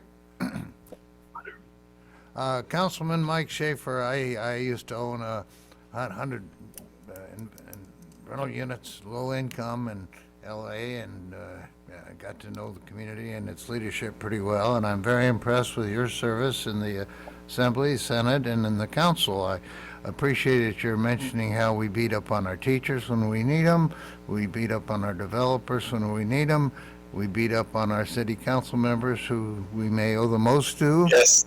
You know what I'm talking about. I also want to let you know that the mayor of Las Vegas, Carolyn Goodman, and myself and yourself, we all born March 25th, who have that in common. And thank you so much for your presentation today. I found it very informative. Senator Gaines. Yes. We had the pleasure of serving together in the legislature for a few years. Yes. And I'm very impressed with what you're doing in LA on the city council, and thank you for being so frank on some of these issues that are very difficult.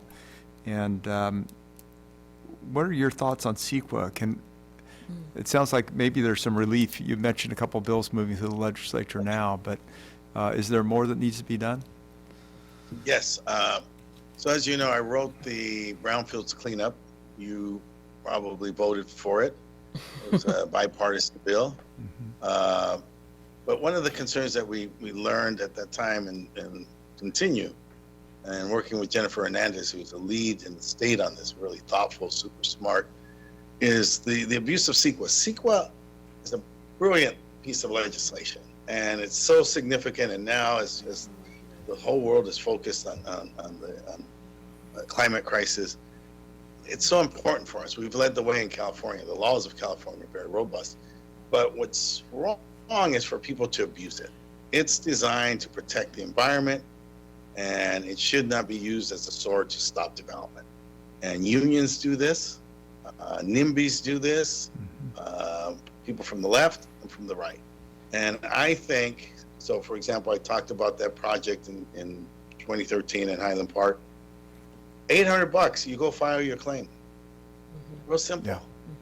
But then if you're wrong, who pays? Right. And so we've got to, shift this so that there's a cost to the person who's abusing it. And so if you're wrong and you're simply using it to be dilatory, to impact the project, to delay the project, then you should have to pay. And if you simply use that project, and I remember the guy being flip about it 4 years later saying, well, nobody could tell me what type of low-income housing was being built, so he did it. Very flip about it. Yeah. But yet the project didn't happen and continues to simply now 3 parking lots remain 3 parking lots. Yeah. And all that affordability is gone. And so I think that's the type of responsibility that people should take. And, you know, losers should pay. If you're using this to abuse, you should pay. And I think people will be less flip about it. Let's take that sword out of the wherever it is, because people should not be using CEQA as a sword. It's to protect the environment. It's to protect us, you know, and protect our environment. But it should not be a sword to delay or to stop development. And that's what it's been used for. And I think it's abusive.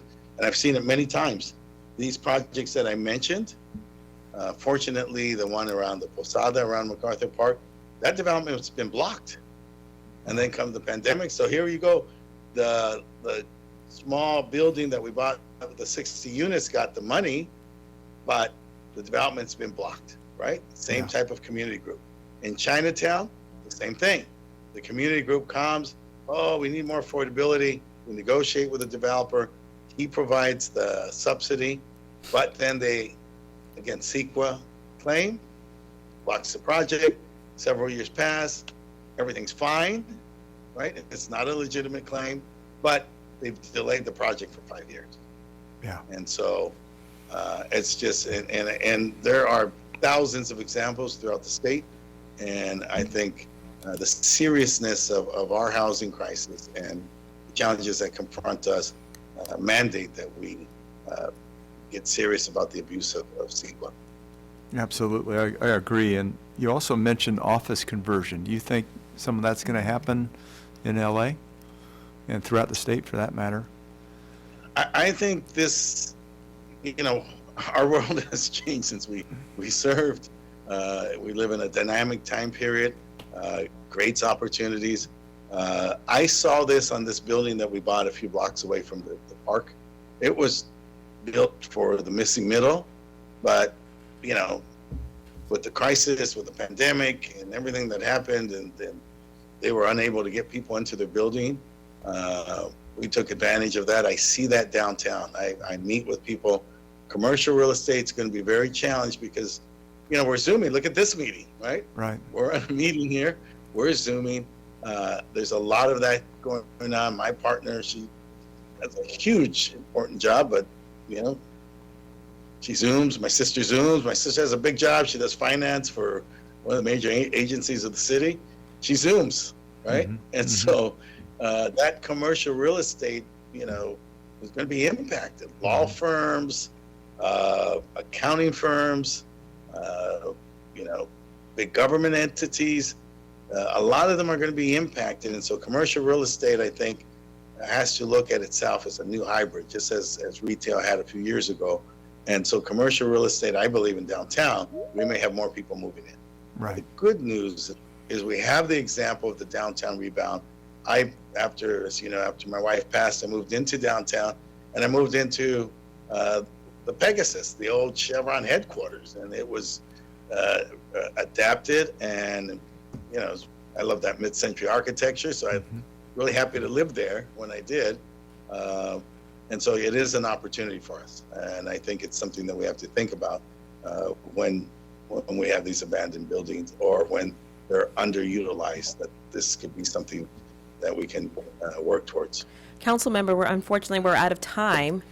Thank But you so clearly, much. I sense that you could go on and on about this topic. We need to bring you back next month to talk a little bit more about how labor factors into this conversation about building housing and being a partner.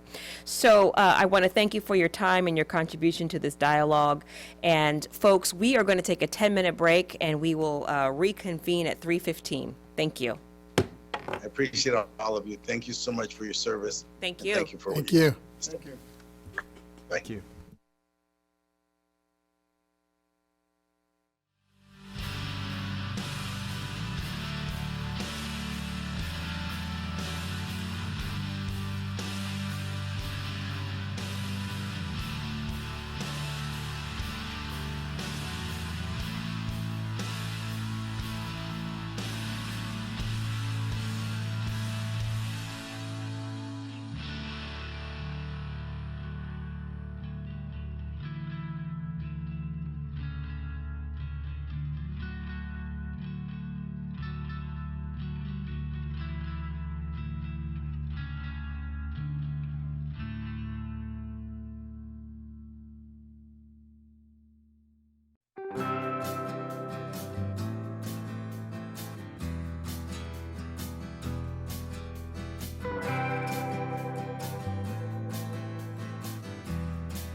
Good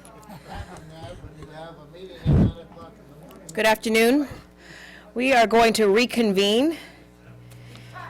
We're going to reconvene and we're going to start with the City of Vallejo. Honorable Pippin Dew, where are you? I saw you earlier. Hello and welcome. Please come on up. You can have a seat right there. Ladies and gentlemen, this is Pippin Dew. She's a council member from the City of Vallejo. Yes. It's good to see you today. I'm so glad that you're going to come have this conversation with us. You had a chance to hear a little bit of the discussion beforehand earlier in the morning.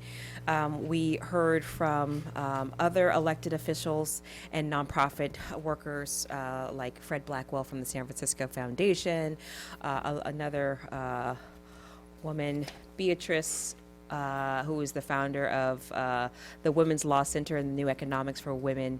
She's the CEO of New Capital. So as you can see, we're trying to compile a very broad perspective of folks that interact and can help us think through the merits and the demerits of tax abatement as a tool to incentivize the development of affordable housing. So with that, I'll take it away, let you take it away. Awesome. Thank you very much for the opportunity to be here, Chair and members of the board. My name is Pippin Dew. I'm a council member with the City of Vallejo. I've been a council member there for 8.5 years.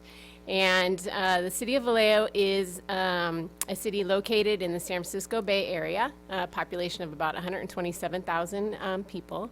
And we are also a very old city. So when we talk about development and the obstacles and challenges involved in developing anything in Vallejo, I think probably our biggest challenge at the moment is infrastructure and how the infrastructure is aged. I also want to mention that I'm joined here today virtually with staff members Christina Ratcliffe and Michael Naman from the City of Vallejo. All right. So they are available as well to chime in and answer. And to your any colleagues, questions. you can feel free to turn on your cameras. And you're welcome to participate in this discussion. Yes, thank you. Great, thank you. There's Michael. Thank you.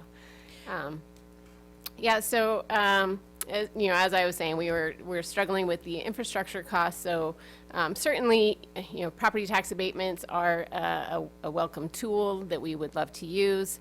But I think there's a variety of needs that we have that aren't completely overcome by simply using property tax abatements. And I'll let Christina and Michael, if you wanted to add anything to this. Welcome, Christina. Welcome, Michael. Do you guys have any remarks that you'd like to share with us? No. Okay, back to you. Back to you, Councilwoman Dew. Yeah, thank you. So we recently got our RENA allocations, and our increases are, in the very low category, we increased by 190, in the low category by 47, in the moderate category only by 6, and our biggest change was actually in the above moderate category with 1346 new units. So in terms of what has actually been constructed over the last 8 years, we've only seen single-family detached homes be constructed. It's the only thing that seems to pencil out. We have several projects that we are trying to move forward that are more attached housing product types, and they are slow going. We have one that's a creative public-private partnership with the city and Costco and PG&E trying to overcome some of that infrastructure challenges that's interfering with that site. So I would say that's, kind of where our need lies in the City of Vallejo. But like I said, we welcome any and all tools in the toolbox to allow us to be able to be more creative, and our ability to streamline all of these processes would be great. Okay. Do you guys have any experience or have you used tax abatements before? What are your thoughts on JPAs? I mean, we can.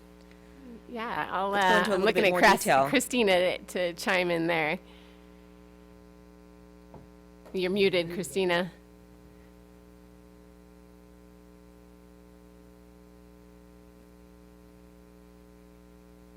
You're still muted. We can't hear you. I wonder if she hears us. Yeah, She she can does. hear. Oh, she can hear us, okay. Well, that's.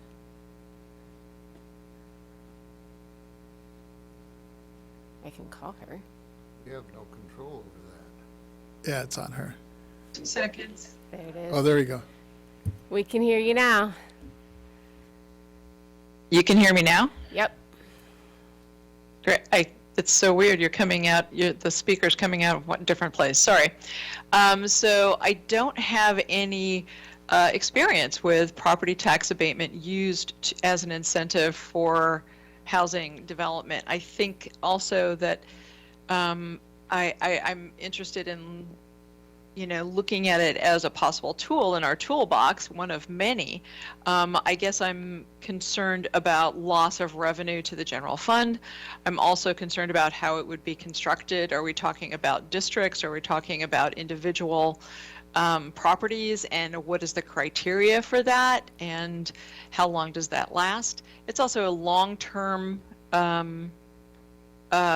project, and I think creating, implementing, and monitoring the program is going to take a lot of city resources that we don't necessarily have. So a couple of concerns with that. Now we don't have an inclusionary housing ordinance right now. It is on our task list for the fall to do that. We will be doing a lot of outreach to both the community as well as developers to find out what is the issue? What is the block for development? We do have several. We have about 1,000 units in the pipeline right now that are mostly multifamily, and it's the first time we've had that in many years. It's great. But they are, moving a little slowly. Part of it is on them. Part of it is CEQA, as folks mentioned before. These are all market rate. Those are not those 1,000 units. We do have 48 units that are we're just approved, and another 100 and something that are in construction that are 100% affordable. But the issue, I think, for Vallejo and is for older cities is infrastructure. We have aging infrastructure, and we need help getting that up to speed and knowing where it is and how much it is. Right now, a developer with a large development is coming in and having to do studies for water, studies for flood and waste and storm water to find out what is there even in the ground and what they need to upgrade to today's standards to accommodate this number of units. So I think any help with infrastructure or just housing grants, will help us get it built and will help developers kind of ease through the process. I think if it has a certain affordability component, then we have an easier process due to changes in state law and stuff. Well, actually, even if it doesn't have an affordability component, it's easier, and you have a more streamlined process.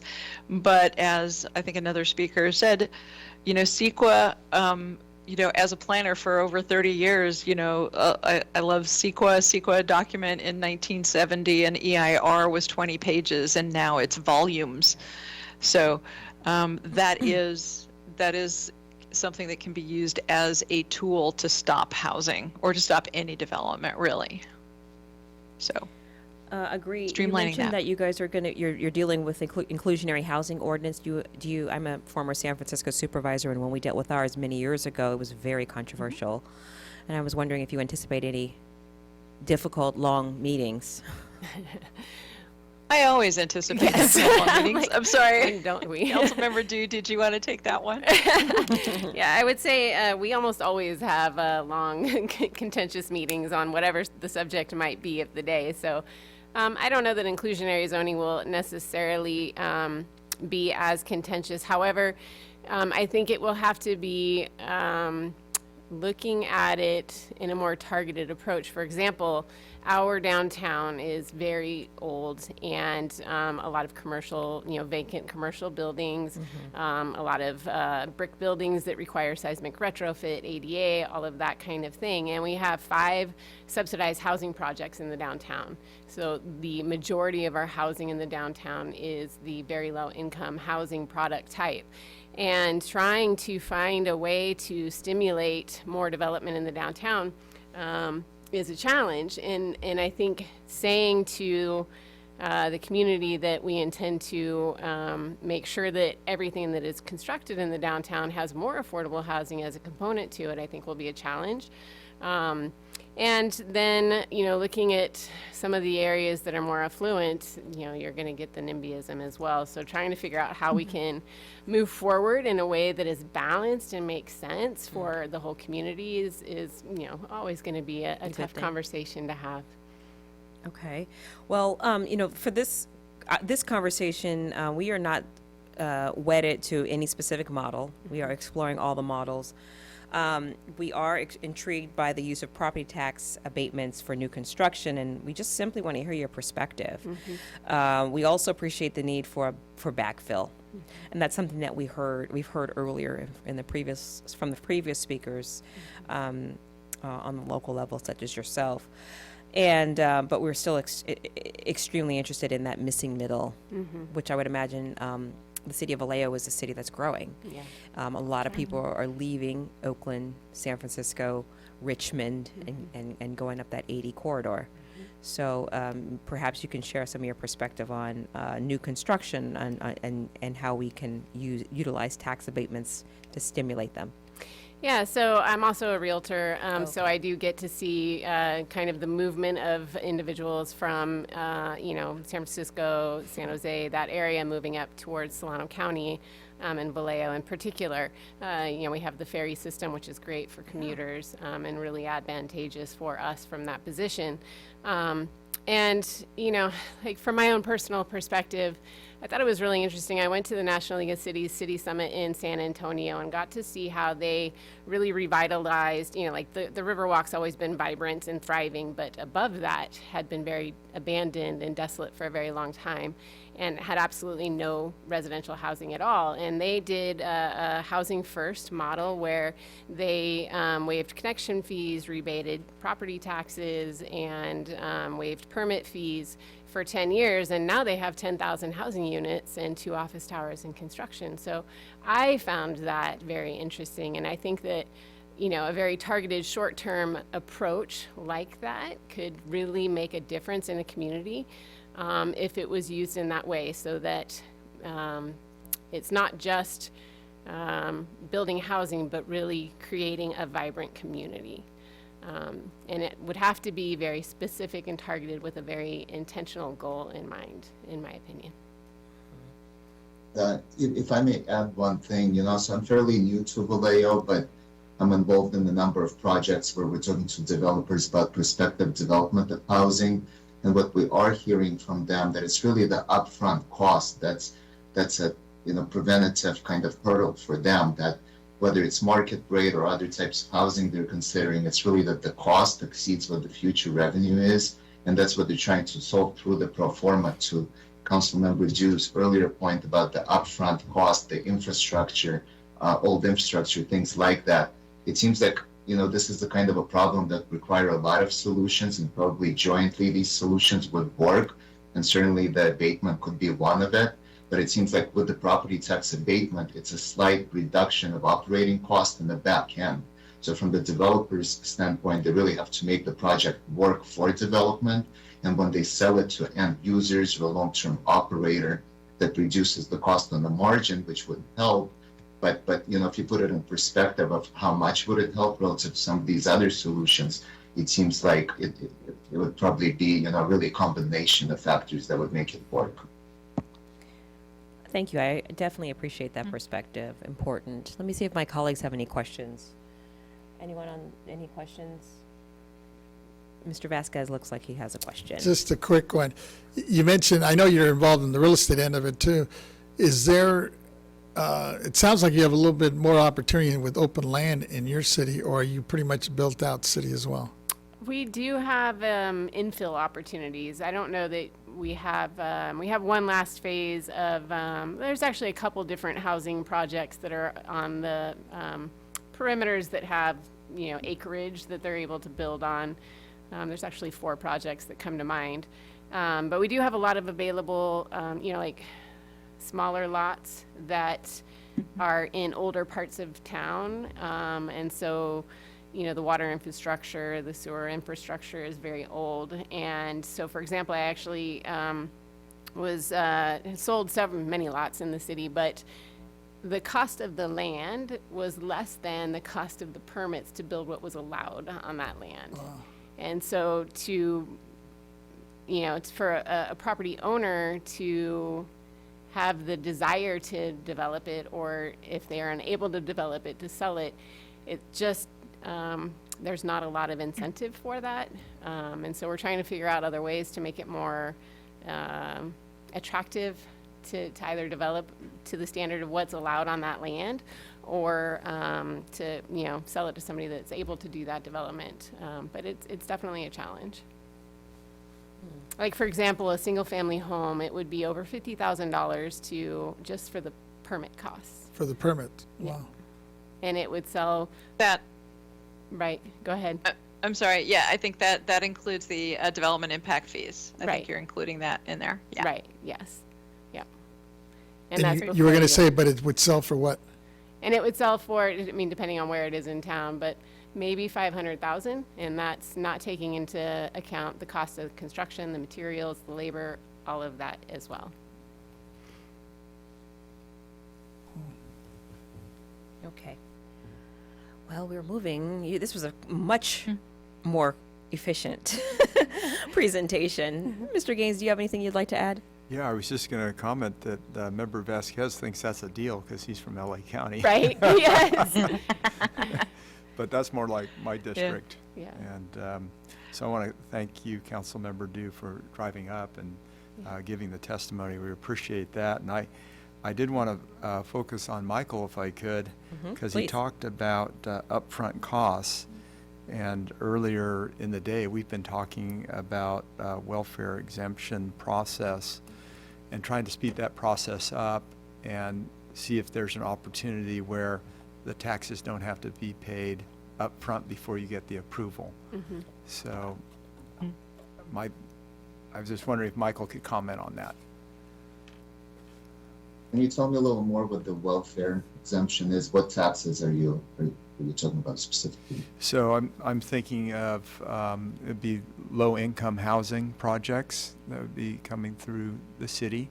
The application process for the approval of the nonprofit requires that the taxes be paid up front, and then you have to wait for the approval process through the BOE. You do it at the county level, and then you also through the assessor, but also through the Board of Equalization. And we've talked about trying to streamline that and potentially not require that money up front. Got it. Yeah, I can tell you that from the developer standpoint, definitely the thing that would help the most with making projects pencil is the reduction of cost.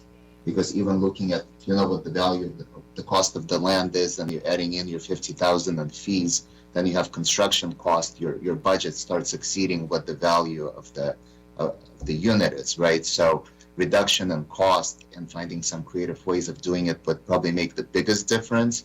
And then the deferral of cost that you're talking about would probably be next, because if you can't reduce it, you can still delay it, and that could make a difference. So certainly that's one of the, the tools that could help. Wonderful. Great. Well, thank you. Appreciate it. Let's go and see if there's any public comment.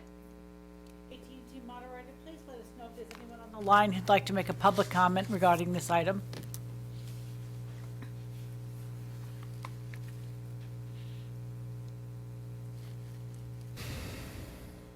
AT&T moderator? And ladies and gentlemen, the comment on this item, please press 1-0 at this time.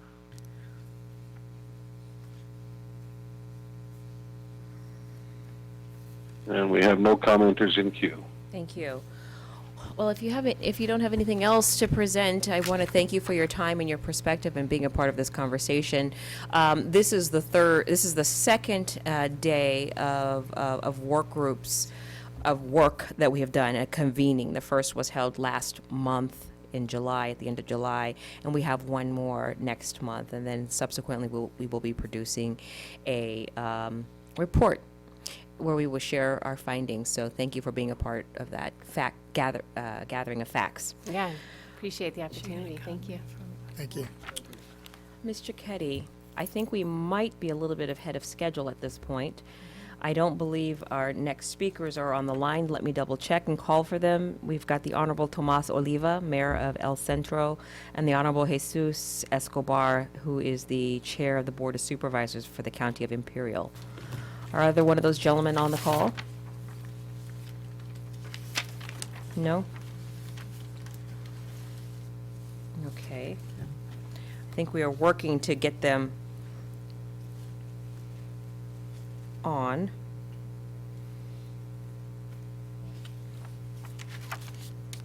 We're going to take another break until we get our next presenters, all right? Thank you. Thank you.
It's the L item, but because we are in recess for the board work group.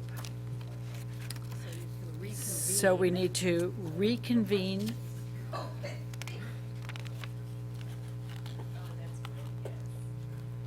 We will just reconvene the board meeting, and then I'll call the L item. So we are in recess right now for the board work group, which is fine. So we just ask you to announce that the Board of Equalization board meeting is reconvening. Okay, all right. I can announce it. All right. Good afternoon, ladies and gentlemen. I want to reconvene the California Board of Equalization's board meeting. The work group meeting is still in recess, but the board meeting is open. Mr. Cicchetti, could you please call the next agenda item?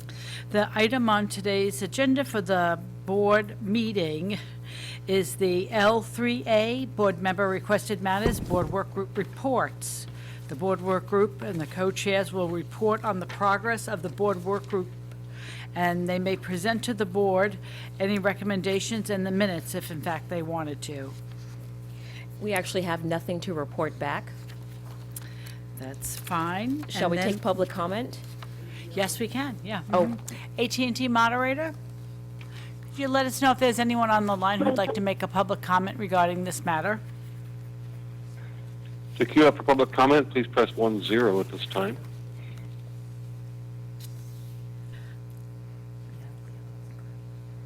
And we have no commenters queuing up. Thank you very much. And seeing that there's no public comment, I'd like to bring my colleague, Mr. Vasquez, up. He has a few comments that he'd like to close out the Board of Equalization Board meeting with in memory of a phenomenal woman. Mr. Vasquez. Yes, I'm sad to say that a good friend who started on the Ventura City Council and then later got elected to the Ventura as a supervisor, I'd like to adjourn our meeting in her honor. Carmen Ramirez, Ventura County, she was the first Latina supervisor and longtime activist who died tragically on August 12th after bearing a hit by a vehicle in a crosswalk in downtown Oxnard. An Oxnard resident and attorney, Supervisor Ramirez served 10 years on the Oxnard City Council before her successful bid for the Ventura County Board of Supervisors District 5 in 2020. She followed up that achievement this year by becoming the first Latina to be elected by her fellow board members as chairwoman of the board.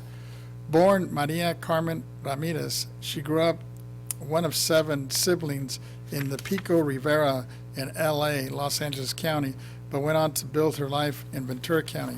She was a graduate of Loyola Law School, who became her career as a legal aid attorney in Oxnard's La Colonia neighborhood in the late 70s. She served for a time as the president of the Ventura County Board Association and was later elected to the State Bar of California's Board of Governors, now called the Board of Trustees. She also served as a longtime board member for the Center for the Civic Education, a nonprofit that promotes the study and practice of democracy, and was appointed to the Commission on the State Mandates by the Governor Jerry Brown in 2012. She is also recognized for her efforts to prevent industrialization of the coast, slow climate change, support disadvantaged communities, and advocate for the transition from fossil fuels to renewable energy. Ramirez is survived by her husband, Roy, Prince, and her 2 stepsons. And she will be sorely missed. Absolutely. I had an opportunity to get to know her very briefly, and just an incredible source of inspiration. Smart woman dedicated to the Ventura County community. She will be missed. So I'm glad to join you in honoring her memory by closing out the Board of Equalization's meeting in her memory. With that said, our meeting is adjourned. Also, with that said, I'd like to reconvene our work group meeting. I understand that we have another dedicated public servant on the call, the Honorable Tomas Oliva. He's the mayor of El Centro. Muy buenas tardes to you. It's good to see you. Thank you for joining us. Chair. Thank you for joining us. And I believe the Honorable Jesus Escobar, who is the chair of the Board of Supervisors for the County of Imperial, will be joining us shortly. In the meantime, That's what I expected. thank you. In the meantime, I'd like to welcome you to our work group meeting. We've been convening all day, and you're one of our last speakers. And I wanted to make sure that we get a diverse perspective when we're talking about tax abatements and stimulating middle-income housing. So if you have any opening remarks, I'll turn over the floor to you, and it's all you. Thank you, Madam Chair. Board members, it's a pleasure, it's an honor for the invitation to deliver a message on behalf of the community of Imperial County, specifically the city of El Centro. As you know, Imperial County borders Mexico and Arizona. It is the southern eastern portion of California, and the city of El Centro is the largest incorporated city in that county. We have our largest export being agriculture, our second largest export being renewable energy. It's a very ag community. And so having been presented with this idea of property tax abatement, I will say that our community has struggled with incentivizing housing development for many years. Some of the steps that we locally have taken have been deferring impact fees that developers have to pay to our special districts, to our school districts, and to the city, to the point where we issued the certificate of occupancy. And we felt that that was a way in which developers may be able to save some money, not have to loan and bond out their impact fees that they pay to our communities, and yet still some of that development has not been made realized. I think a lot of developers still feel that there are some hurdles. And so when we were presented with this idea, we thought, great, another tool in the toolbox, right? But it does raise some questions, and I just wanted to share the perspective of Imperial County, specifically the city of El Centro. Unlike other larger communities, coastal communities like San Diego, LA, San Francisco, we don't see as many tent cities. We do have homeless individuals in Imperial County, but we don't see the large collective groups that we would see in a coastal community. And the only reason why I highlight that is because housing for us not only addresses homelessness, but it would address economic factors that have long been needed and sought in our communities. So I wanted to just kind of differentiate for a minute the homelessness aspect of it all and the type of housing that would help homeless individuals, such as multifamily housing and affordable housing. I think that apartments, condos, townhomes, and affordable housing models would work really well in being able to rapidly house or temporarily rehouse homeless individuals to get them off the streets, to give them shelter. And so a property tax abatement would work very well in those models. But I would be remiss if I didn't mention that in Imperial County, we have sectors like Lithium Valley that is going to be coming up, right? We have a great need of engineers and a workforce that will be coming in the next several years that is going to be looking for housing. We have San Diego State University, Imperial Valley College, who are going to be huge stakeholders in developing that workforce in the coming years. And they have found hurdles in attracting professors to this region because of a lack of housing. El Centro Regional Medical Center, Pioneers Memorial Hospital District, Intercare Hospital Districts have found it very difficult in recruiting and attracting physicians and nurses to this region, which I believe personally attributes to the great impact of COVID-19 to our community. We were the poster child on a national level as to the impacts of COVID-19. And so historically, we have found it very difficult to recruit physicians and nurses because of a lack of housing. After meeting with the commander of Naval Air Facility El Centro, the commander himself will say that he has found it very difficult to attract, recruit, and retain pilots for our Navy because of a lack of housing. And so that housing, and for all of these economic drivers, aside from homelessness, is very much necessary, and that coincides with the type of housing models that we see in attainable housing, right? Housing with maybe smaller yards, but still attainable for the middle class, or single family detached homes that are of market value. And so I think that this tool of property tax abatement would very much assist us in all of those things that I just mentioned. And lastly, Madam Chair and members, I would just add that our main concern is that the concept of the property tax abatement would in somehow, shape, or form not leave our local communities whole financially. And so I would only ask that this plan make sure that our special districts, our school districts, our counties, and our cities be made whole at the same time as if this program wouldn't exist, right? And so with that, I yield back, Madam Chair, for any questions the board may have. Well, when you say you ask that we make you whole, maybe you can expand a little bit on that. We've heard some concerns about JPAs taking resources from the county, And I don't want to make assumptions, but I assume that's Sure. what you're referring to. Maybe you can clarify.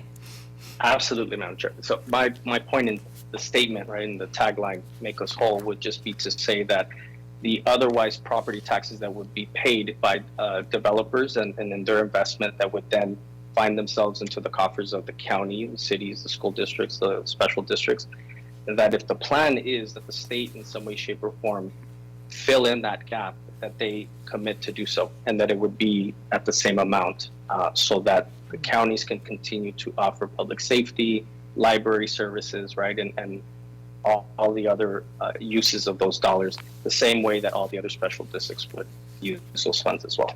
So what I'm hearing you describe is backfill. Correct, Madam Chair. All right, thank you. Let me turn to my colleagues. We've got Mr. Vasquez here from Los Angeles that has a few questions. Thank you, Mayor Oliva, for your presentation and your thoughts on El Centro. I know you're a little bit out on the outskirts from, the hustle and bustle of the bigger cities around you. So I welcome your thoughts and ideas, especially since you are kind of in a unique situation. Unlike some of the downtown areas we've heard from, or the more urban areas we've heard from earlier today, land is probably a little bit easier in terms of land costs on the development side as we're looking at as affordable housing. So I wanted to get your thoughts on that. But before I move into or open it back up to you, based on my sources, I understand that you are to be congratulated. I understand you just received like 15 million, I heard, to build affordable housing, or low-income housing, 96 units in this, I guess they're calling it the Jacaranda Gardens. And I was wondering if you could share your thoughts and ideas moving forward with that pretty significant project that's going to be coming up in your city. Thank you, Board Member Vasquez. I appreciate you highlighting those accomplishments. I'm very proud that the City of El Centro has not shied away from accepting and bringing in affordable housing into our communities and integrating them in various parts of our city, because many people need to live, and they need to live somewhere, right? Whatever home means to you, we believe that we should be able to provide that, whether it is an apartment, whether it's a shelter, whether it's a single-family detached home. And the City of El Centro has largely championed that concept here in Imperial County. And so whether it's the Jacaranda Gardens or Girasol, there are many affordable housing projects in partnership with Chelsea Development Group here in our city. And so, as you mentioned, yes, the cost of properties here in Imperial County are not as high as our coastal brothers and sisters, our neighbors. But also the reality here in Imperial County is that unlike some of our well-developed communities, we exist in a reality where we have our city boundaries in one location, and then there are fields, and then maybe 5-10 minutes later, you reach the boundary of our next city. And I think that's the beauty of our community, that we have not been filled or developed to capacity. And so we have a lot of opportunity here. And for whatever reason, the economic factors of it all as to why some developers may want to still develop in our coastal communities versus our inland empire, that's fine. But we have found it where we are attracting a lot of residents from our coastal communities because of high cost of living and housing, right? And so we certainly want to play in that role.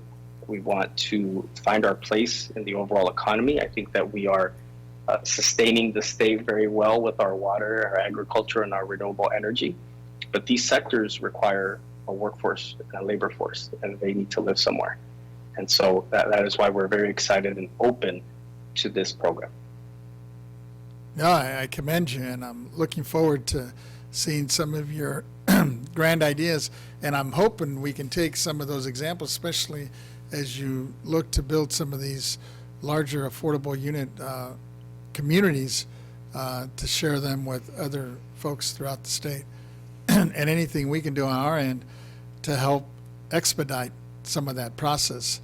And I don't know if you've gone to that level, or if you have some experience on that level that you may want to share with us in terms of what we up at the state here on the BOE side could possibly do to facilitate that. Certainly, sir. I would love and welcome the opportunity to do that. I wasn't prepared to go into that depth today, but I certainly would like to at some point in the future. Appreciate it. Let's see, Mr. Schaefer.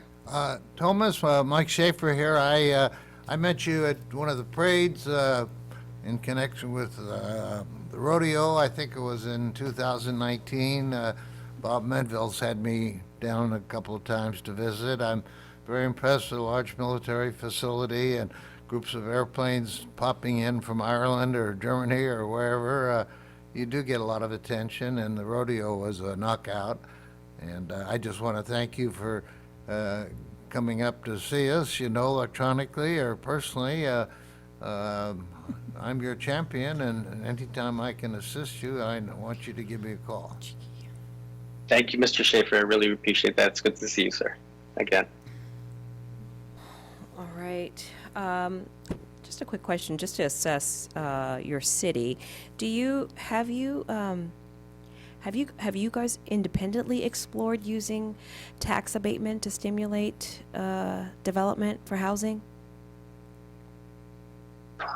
Individually, no. Our city has not entertained that concept because, again, it's just the fear of the backfill. Yeah. And we're not willing to just kind of give up on that. What I will say, Madam Chair, if I may, is I think one of the things that our community wishes existed again was redevelopment agencies. And redevelopment agencies. We all, at least I do. Yeah. Tony Vasquez does. And You're singing to the choir here. Yes, no, and for the record, I just say it to the general public and whoever else is listening, and that I wasn't fortunate enough to serve in office when redevelopment agencies existed. When I was elected, they were just a memory, right? And so part of our housing issue is the fact that we have, in our downtown, a lot of vacant properties and abandoned properties. But the city itself does not have the tools to purchase or to force to purchase those types of properties so that they can be redeveloped. And so that is why I think that a property tax abatement might be just the sweetening of the pot necessary for a developer to come in and say, I'm going to buy up this abandoned property or this vacated property, redevelop it, change the floor plan, and make it usable for a more modern industry or modern business model, right? Because brick and mortar storefront properties are not seen as much, but shared convening spaces is what I'm being told from younger entrepreneurs than I is what they're looking for. So individually, no, ma'am. All right, thank you. Let me double check the line to see if Mr. Escobar has joined us. Mr. Escobar, are you on? Okay, doesn't look like it. Let's go ahead and move to public comment. AT&T moderator, can you please let us know if there's anyone on the line who'd like to make a public comment regarding this item?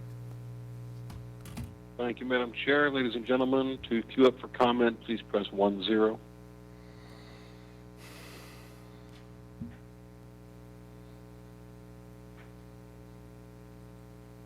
And we have no commenters queuing up at this time.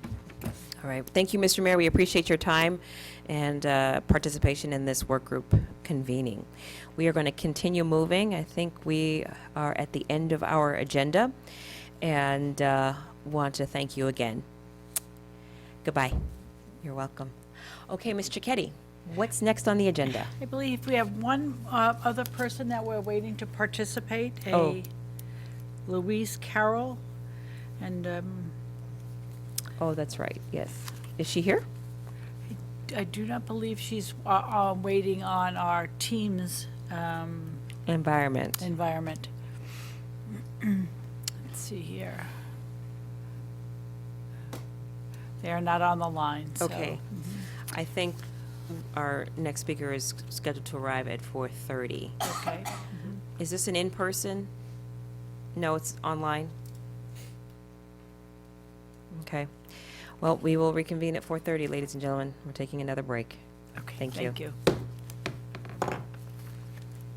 What if the 420 appears?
Afternoon, ladies and gentlemen. We want to get back into session. It is 4:26. It's 4:26. I understand that we have a very special guest, Carol. Miss Louise, Yes, hello. Louise Carroll, are you here with us? Yes, I am. Thank you very much. Please turn your camera on. Unfortunately, I'm going to do this by audio. I just got in from St. Lucia. I just got off a flight. Okay, not a problem. So I'm going to ask Mr. Ketty to call and introduce you, and we will hear from you next. Mr. Ketty. Okay, Yes. thank you so much. Miss Louise Carroll is a partner at Caden Mushin, Rosenman, and a former New York City Housing Preservation and Development Commissioner. Thank you very much. We appreciate you hustling to join us. Your voice and perspective is important, and we are eager to receive your words of wisdom. Thank you so much. Thank you for convening this this meeting on an issue that's important throughout the country, and I'm honored to be invited to participate with you as you consider whether it's appropriate to have a property tax abatement to incentivize affordable housing. The affordable housing problem is an economic one. It is basically an issue of whether it's cost effective or profitable for the market to not only build housing, but to rent it to persons of low income and still afford the maintenance and operation of a building. And in high cost cities like New York and cities in California, Chicago, Denver, land prices and the cost of construction make it very difficult for market players to make construction of housing that is affordable to middle income and moderate and low income households and persons and still make a profit. So what's required is for the government to step in. And a lot of our government programs, important ones like LIHTC and HOME and CDBG, use of CDBG money, comes with a lot of bureaucracy and a lot of procedure. And those resources are finite in any case. But to the extent that we have them, it often takes a long time to bring developments through the pipeline in order to meet the increasing need. We're just not producing them in any city as quickly enough to support the need. That's the reason why you need more players in the field rather than a few. And so while we want to support not-for-profits being in the space, we know they're mission-driven, we know we trust them to be good landlords. Not-for-profits and MWBEs as well are not sufficient to build us out of the problem we have. We really, really need the market in all our cities to play a part. And so a property tax abatement that is calculated to allow a developer to make a profit after construction and during the operation of a building and provide affordable housing with a process that is very streamlined, that allows them to start construction and get to a certificate of occupancy in 2, maximum 3 years, is an important tool to supplement whatever we're doing as government participants with the federal programs that we have. In New York City, 421A had been that tool. It had been that tool since the 70s. In the 70s, New York City was a blighted city. People had abandoned their land, they'd abandoned buildings, taxes were too high, rents, the economics of the city didn't support rents. And in order to change that, the state and city created the 421A tax exemption. So you're considering an abatement. Abatement works in, I'm sure everyone here knows an abatement works in that you owe the taxes and then it's reduced, and the exemption just zeroes out the taxes completely. In New York, that's what we did, and it was to spur development. If you built any residential housing, you got the tax exemption, and that was hugely successful. It was so successful that in New York City, we started to discuss, well, maybe you shouldn't just give it for market rate housing, you should give it in exchange for some affordable housing. And so there came the 80-20 program, 20% affordable, 80% market rates, and later became 25 up to 30% affordable and the rest market rate. I would say that that program provided annually a minimum of 5,000 units of affordable housing that were entirely market-driven. But it wasn't just the affordable housing that was produced, it was also the market rate housing that was produced as well, the other 80% or 70% or 75%. If it's a supply and demand issue, just putting in the supply helps reduce the pressure, right, both on the market side and the affordable housing side. There is a concern sometimes, or debate sometimes, about, well, you know, if you're abating taxes or you're exempting taxes, then you're reducing tax collection. But in fact, the economic activity that is generated from sale and resale of land, from mortgage recording taxes, from transfer taxes, is significant. And eventually the abatement wears off and you have an even broader tax base. So for example, the Real Estate Board of New York put out a report in 2020 basically shows that real estate related taxes make up 53% of New York total New York City revenue. And of that, there was additional revenue from real estate taxes was generated by transfer taxes, which was $1.4 billion, and mortgage recording taxes, which was $1 billion. So, and commercial rent around $900 million. Just generating that kind of economic activity allows cities and states to gain taxes in other ways, and increasing the tax base. I really feel that in order to do that and to make it successful, though, there's got to be a process where it's streamlined so that there is very little bureaucracy, because itself adds cost to production. And so if the time frame for getting in the ground and getting a certificate of occupancy and being able to get the tax exemption in order to run the property and reduce maintenance and operating costs, if that time frame starts to be too long, then it changes the economics and you're not able to attract market forces.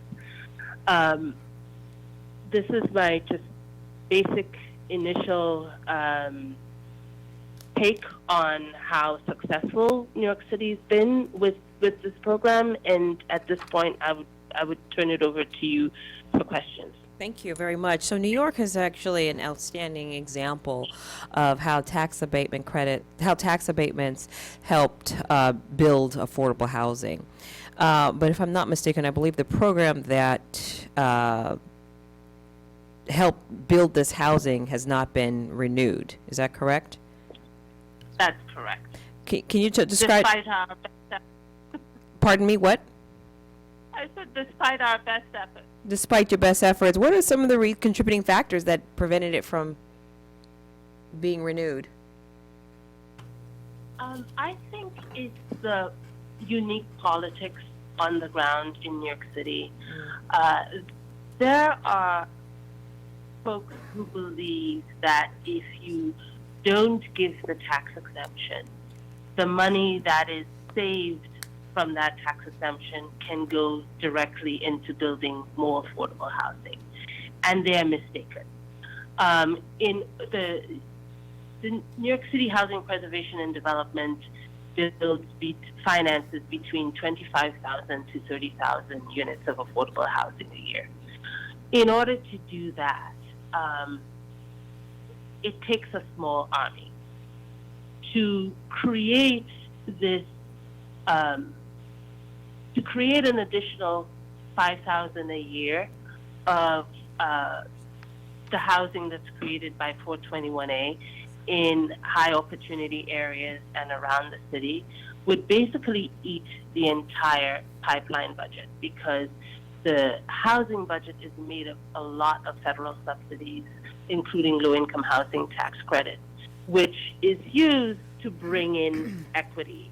The tax abatement deals are entirely market-driven deals.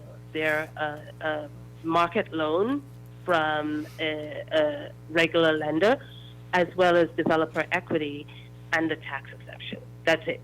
And so all of the other sources that go into subsidized housing would be eaten up if we were to produce that housing.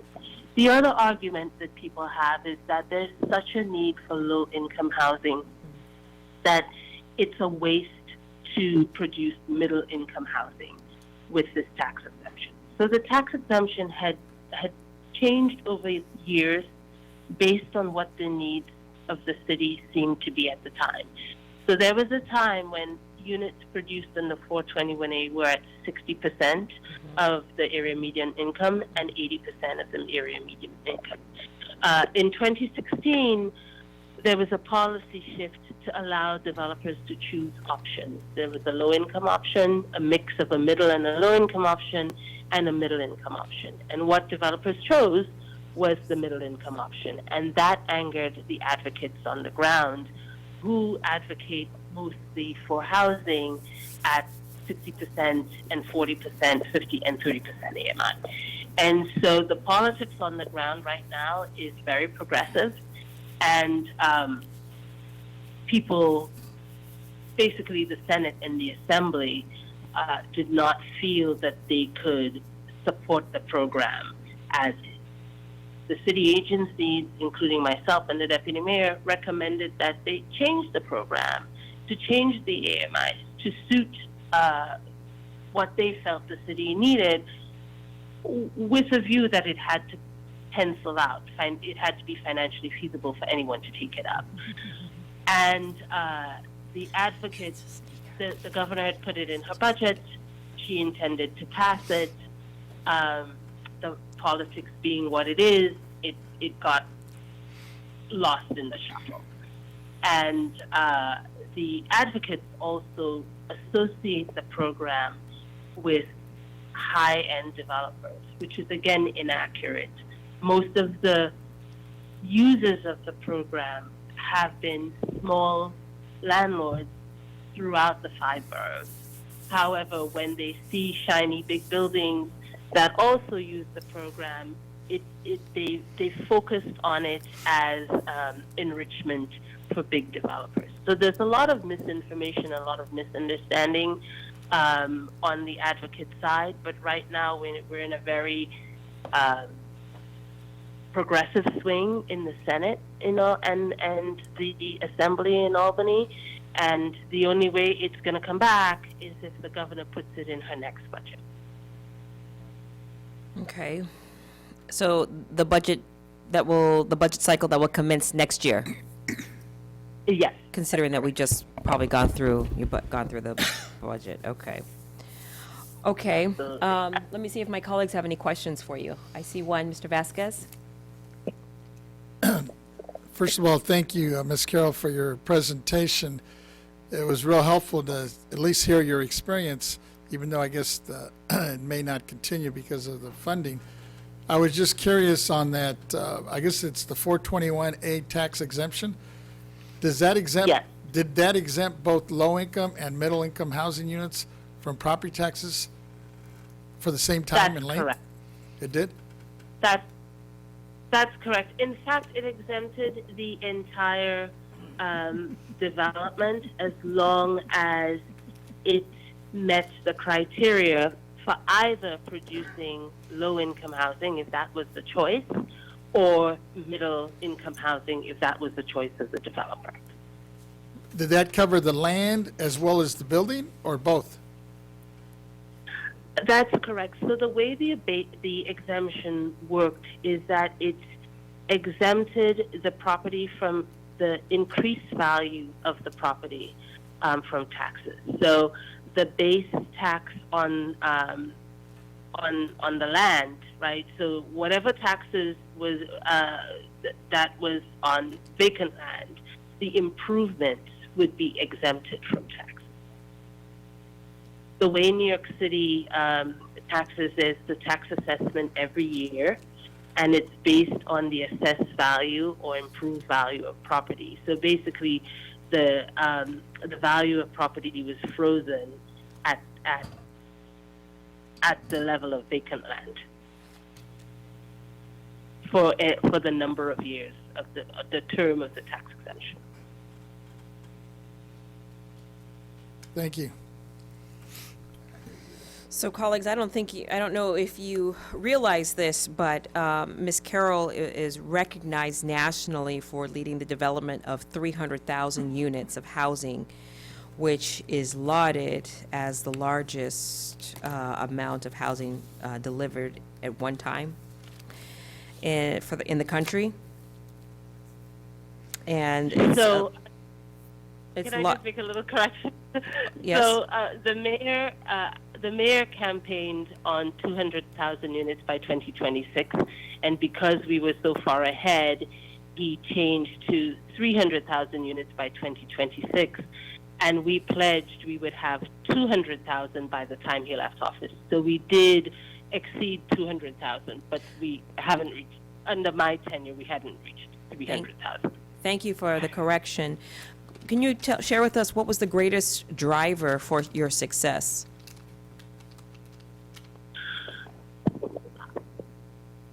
I think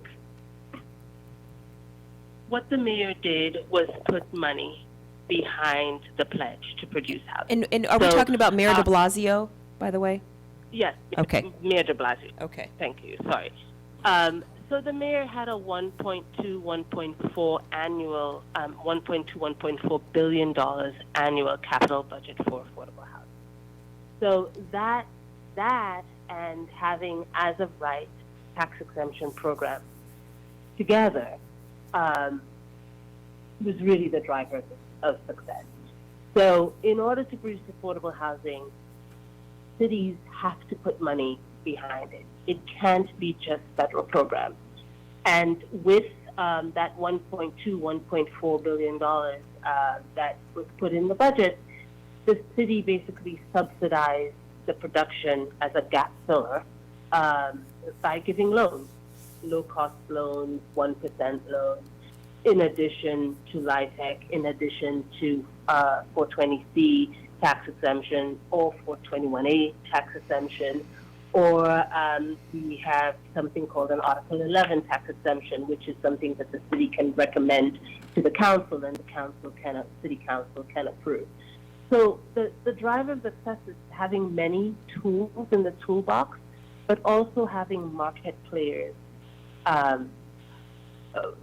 really market, not necessarily not-for-profits only or MWBE only, but having a large tent of people who find being in the business of affordable housing profitable, that will bring private land and will participate in the production. I think that has been the biggest success, is having market participants as well as not-for-profits and MWBE do this work. All right, thank you. Colleagues, do we have any other questions? All right, Ms. Carroll, looks like we have no other questions. Thank you for your time, and appreciate you making time to talk with us. Before you leave, maybe you can answer this one last question. What recommendations would you suggest that California consider in exploring the use of property tax abatements to incentivize housing? I think that the way the welfare exemption is structured, that one might consider that in order for a tax abatement that attracts more than not-for-profits but market participants, that it might need to be changed a little bit. That the process for receiving the exemption should be streamlined, that one should avoid duplication of requests for documents, that the exemption be sized to consider the different markets that housing would be produced in, and how big an exemption is needed in order to make sure that maintenance and operation, that it makes financial sense. So sizing it to make financial sense is very important. How much affordable housing you're asking as part of a development, how big the abatement is in order to cover the cost of that housing, as well as making the process very, very streamlined. So matching the request with what is the eligibility requirements with what is absolutely necessary, and not structuring it in any way like a subsidy program where there are federal funds or other city funds. I think that's just critical, otherwise it doesn't work and it doesn't produce the housing at the pace you need it. All right, that's excellent. Thank you. All right, that's all we have. Again, thank you for your time this evening. I'm sorry, we do have one last question for you. Yes, Senator Gaines. Yeah, thank you so much. Really appreciate, Ms. Carroll, your comments, and I'm just trying to get a handle, because you mentioned, was it 300,000 units that were produced? Yes. There were over 200,000 units. Over two, okay. For example, yeah, even in COVID, we produced, I think, in 2020, 29,000 units. In 2021, it was 28,000 units. I mean, a year basically to get to that number. And to get to that number, you need a lot of tools. It can't just be the federal program. Yes. Now, do you know how many affordable units were provided by for-profit entities versus nonprofit? I'm just curious, because you talked about volume and how important it is to get the numbers up. I would say, I don't know the numbers, but I would say there are a lot of joint ventures between not-for-profits and for-profits. There are many for-profit developers who find it attractive to participate, and I would say it's probably about 50-50. Okay. So a lot of those profit entities are doing a joint venture with a nonprofit. They are joint venturing with a not-for-profit where it is advantageous to get community support. Yes. Sometimes they're partnering with for-profits because there are services to be provided with tenants. Sometimes they're doing it for mortgage recording tax exemptions. There are many reasons why they're partnering with not-for-profits, but a lot of times they're, for example, L&M and Gotham and BFC, BRP. There are many, many for-profit developers who have been producing affordable housing now for 3 decades. And that's what they do, and they've become very well known, and they produce affordable housing throughout the country now after having a start in New York City as small companies, and they do very good work and they're very reliable. And so just having people with different capacity that could produce different types of housing. We did a groundbreaking with a for-profit on a development that had a hip-hop museum. It had a STEM